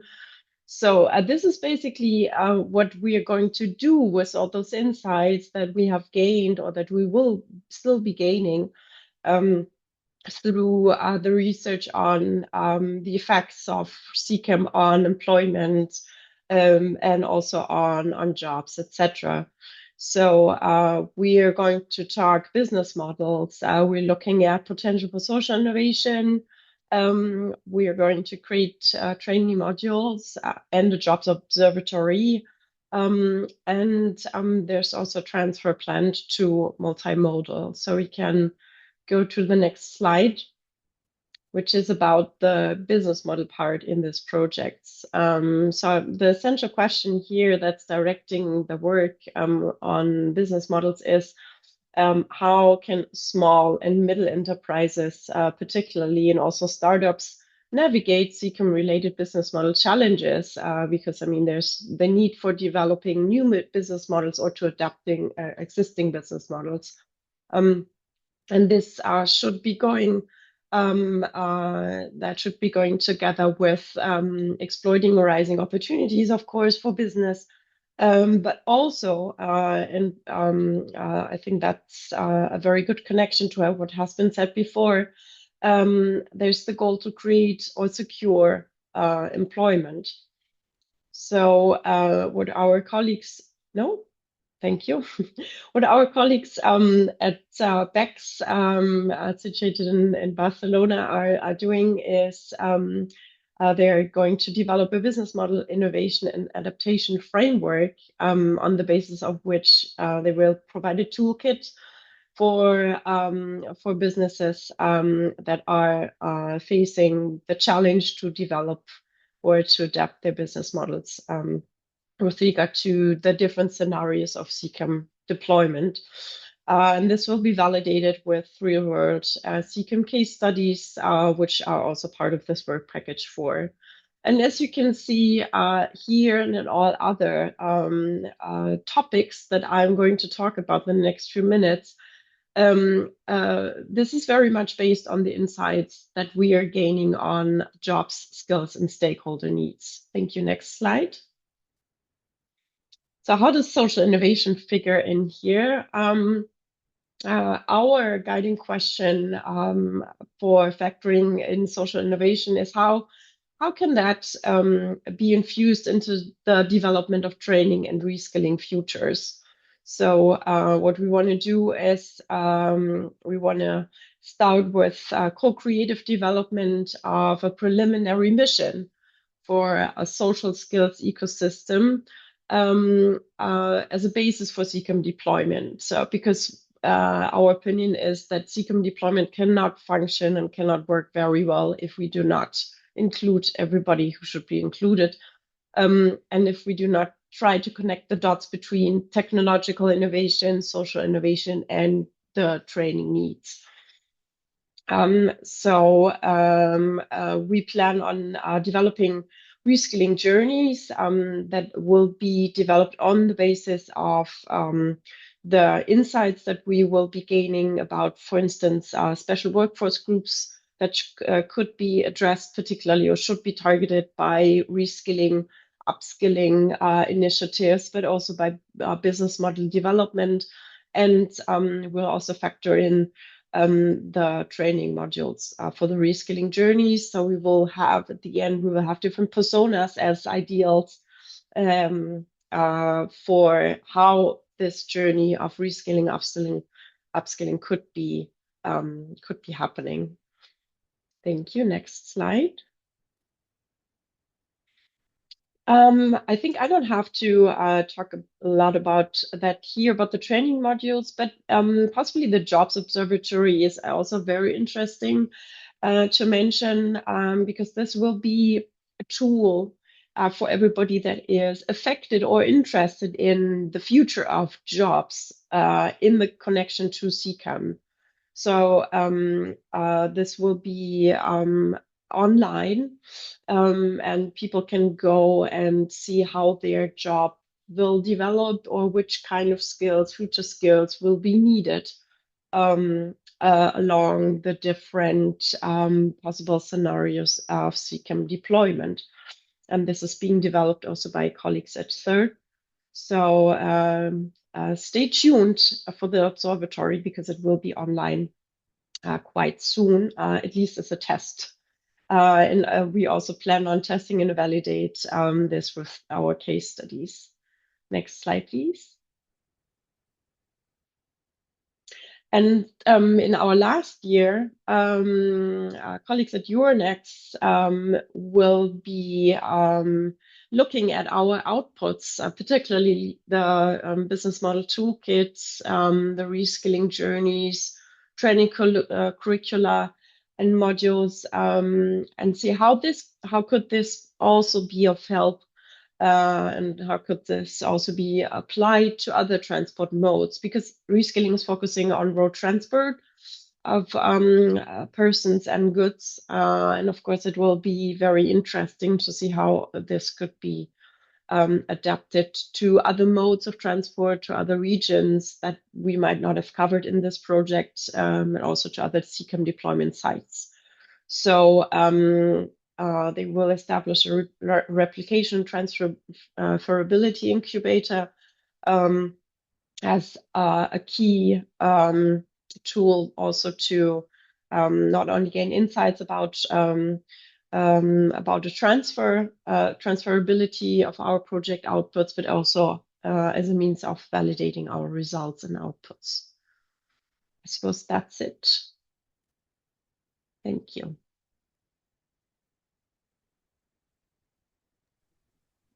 Thank you very much, Fabian. Maybe Jorge, you can go to the last slide. And I think this is very relevant, especially since you mentioned also the creation of a social skills ecosystem. So that also identifies the importance of the social, social dialogue, but also the social framework in upskilling and reskilling workers. And the observatory that you mentioned, just for people to keep it in mind, because this is one of the key outcomes of the project. Thank you very much. I currently don't see any questions in the chat, and we're actually a bit running out of time. So, people can always ask questions in the chat and contact Fabienne in case there is any question. But maybe for now, you can go to the next slide, Jorge. We're gonna have a break and reconvene maybe at 45 instead of 40, so that we have a few minutes to have a coffee, have a bathroom break, whatever. So thank you very much and see you in 7 minutes. See you later.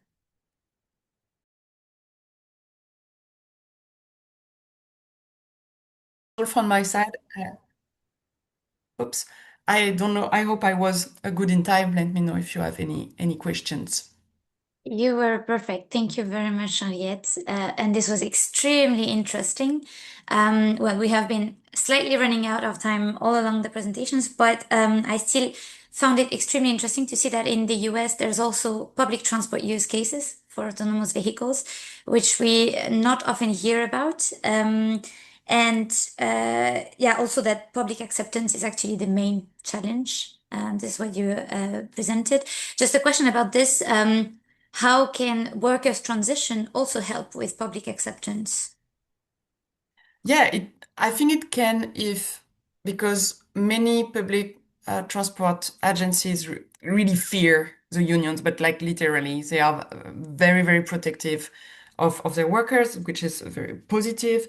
But also the unions are very powerful.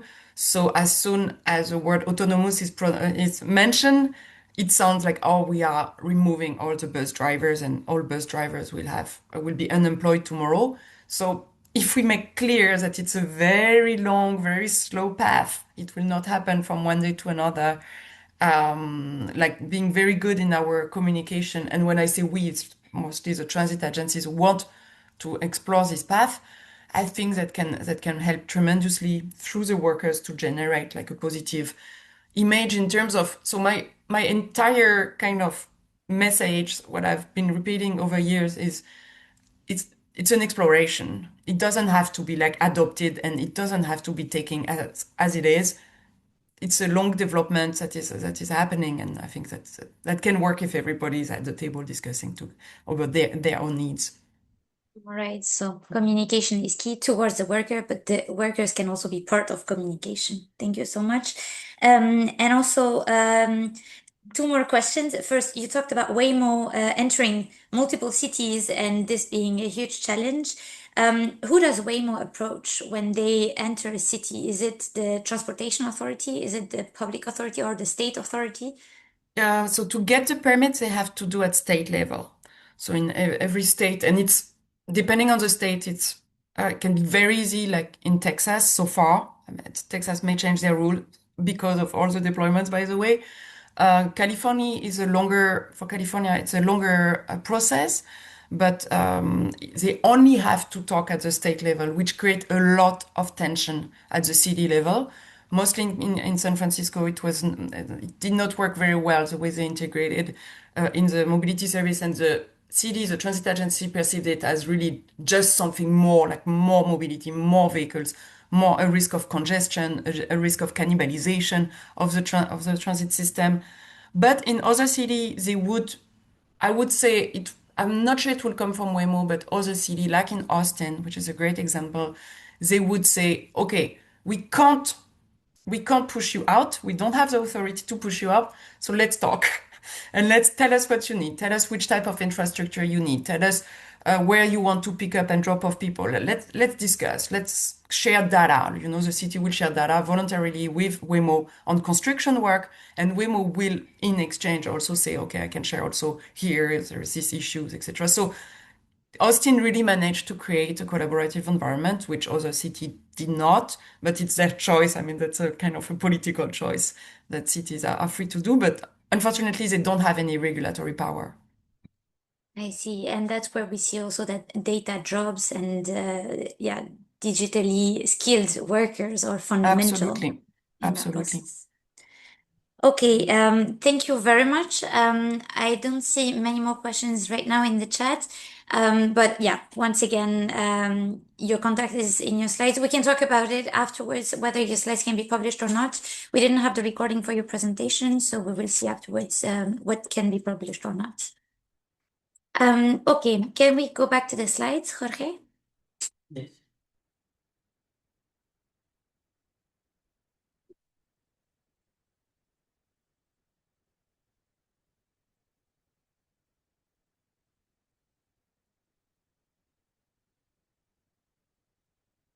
Thank you so much.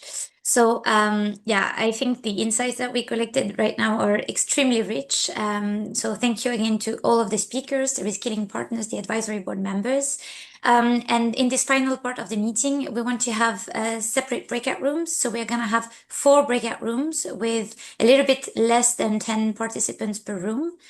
And the idea in these breakout rooms is to discuss, to get to know the other participants and then to establish cooperation pathways. What we understand under cooperation is any type of activity across stakeholder types, across different localities, across countries, across regions, which aim, for example, at learning from each other or at co-creating a tool, a strategy, a program, at co-investing in a specific innovation, at sharing data, as we just mentioned, for example, between a city and an autonomous vehicle operator, etc. So these are just a few examples. We want to hear from you, how do you already cooperate across stakeholder types, localities, countries, regions? How do you wish to cooperate, and how ReSKILLING can help with our community and activities? So our colleague Agostina from IRF in the background will now allocate you to different breakout rooms. And we'll have 30 minutes discussion, so let's reconvene. Well, we'll have 27 minutes discussion, so let's reconvene at 4:40 for the conclusion.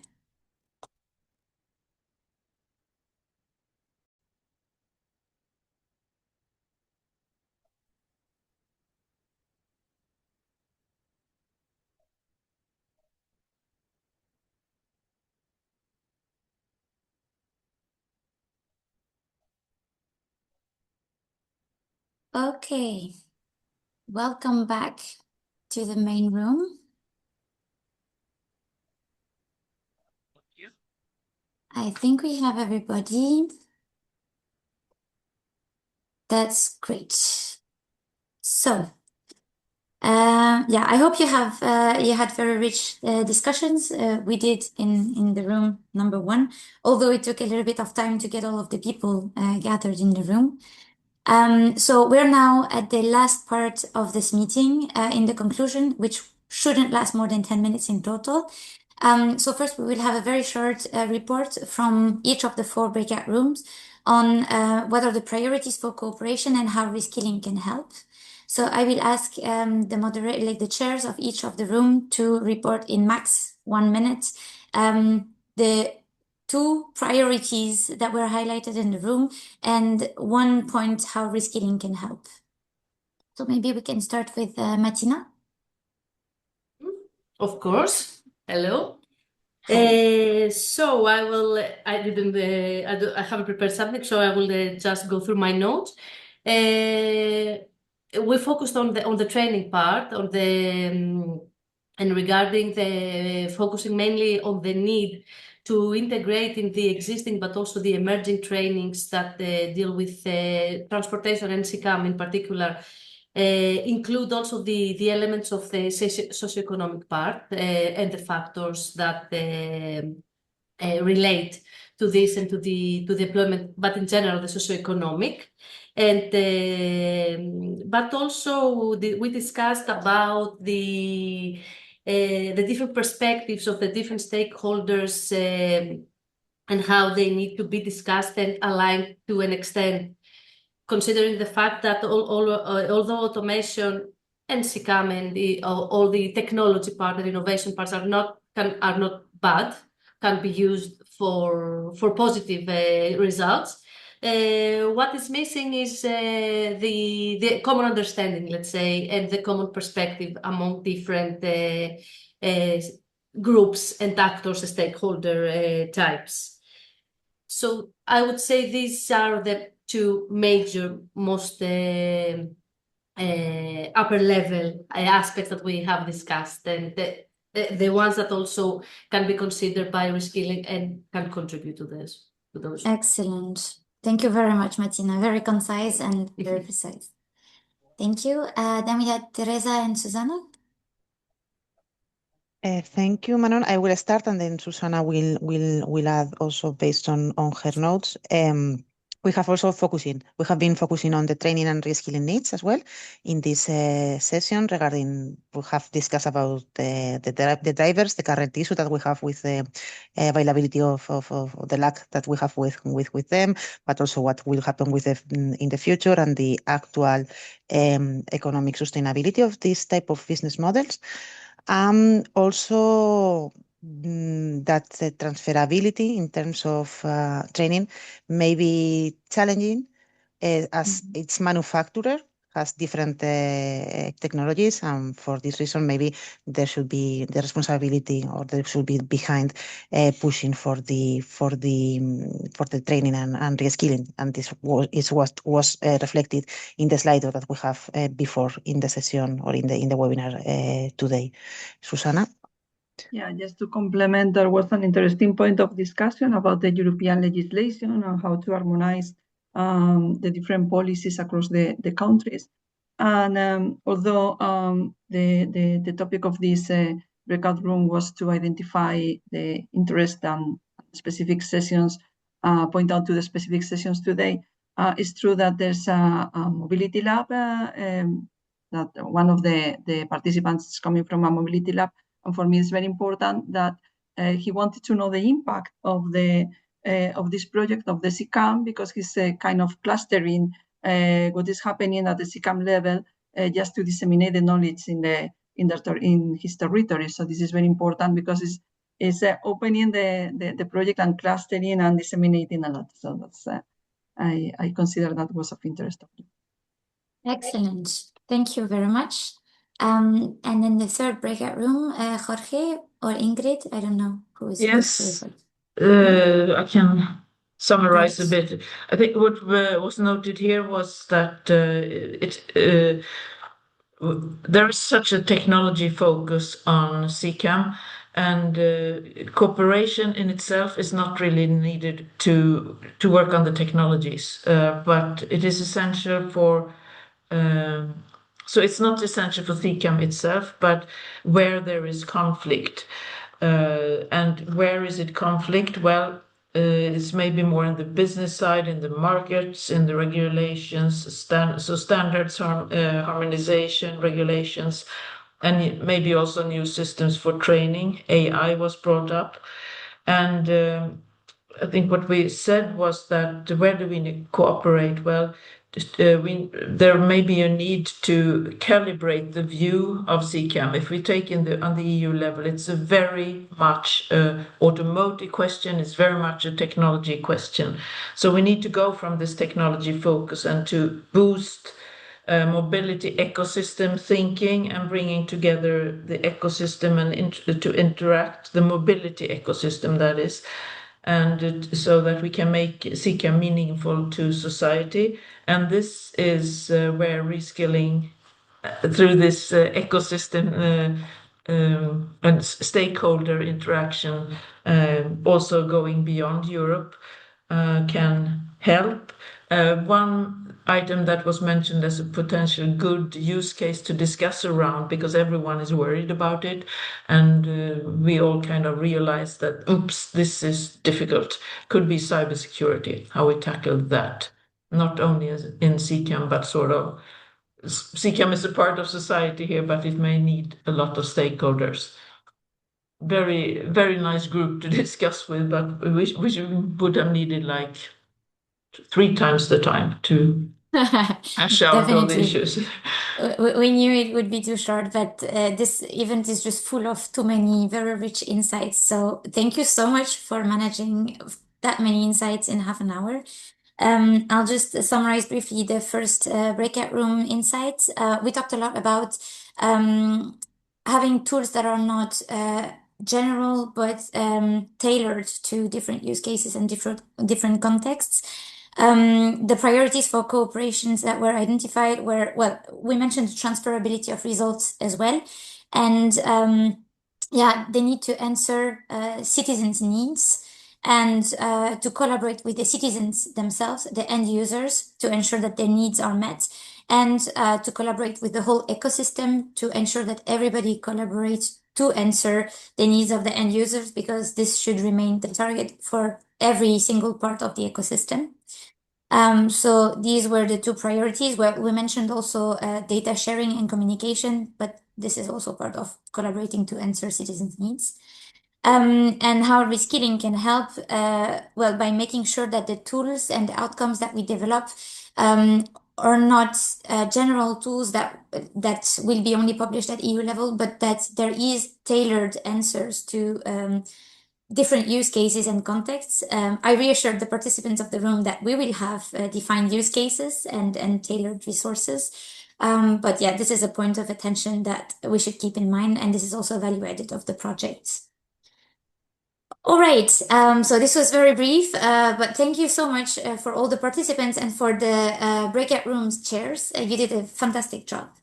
And now we will conclude the meeting. The next steps for the reskilling project, we will work in the coming year on employment effects on specific workforce groups and use cases definition. We just mentioned tailoring to specific use cases and contexts, but also to specific workforce groups. This is a deliverable that will be published in the coming year. We will also work on short, medium, and long-term employment effects of CCAM. This is what Davide mentioned at the beginning of the meeting. So this will be summarized in a deliverable also coming in 2026. We will set up the Jobs and Skills Observatory that was mentioned also during the meeting, and it should be available in the coming year. And finally, we will also work on the novel business models for CCAM and Reskilling Toolkit. We also mentioned that business models and AI challenges, well, conflict areas and business models of part of it, is a key area for cooperation. So these are the 4 main priorities for the upcoming year. And of course, there is much more coming later on. But yeah, that's just what I wanted to highlight for now. And next slide, Jorge. Yeah, this is just to conclude this meeting. So we invite you all to join the Reskilling Stakeholder Forum if you haven't done so yet. We're going to publish lots of content in the coming year, because now the forum has just been set up, but the content is coming, so you can still join. Follow us on social media. Our colleagues from Ectree and other partners have also put the link in the chat of this meeting. We will share the slides and the recording as well. And well, join our upcoming activities. You have heard about upcoming interviews, upcoming workshops. So yeah, follow us to make sure that you don't miss them and help us shape the future of this. And of course, there is the next annual virtual event for stakeholders that will happen in December 2026, but we will, of course, invite you all to that. I think that's it. Martina, do you want to say a closing word as the project coordinator? I just want to thank you all for your participation. We would like to have you involved in our activities as much as possible, because your contribution is very valuable to our work. And I would like to thank also Manon, Jorge, and Agustina, especially for organizing this event. Thank you. Thank you very much. Yes, Agustina was in the shade, but she has done fantastic work for this event. Thank you so much, Agustina. Okay, Jorge, can you go? Exactly. So thank you very much. This is the end of the meeting, and now we will have exactly a closed meeting for the advisory board members. So the advisory board members and the reskilling partners can stay in the room. The other stakeholders, thank you very, very much for your participation, and yeah, see you very soon.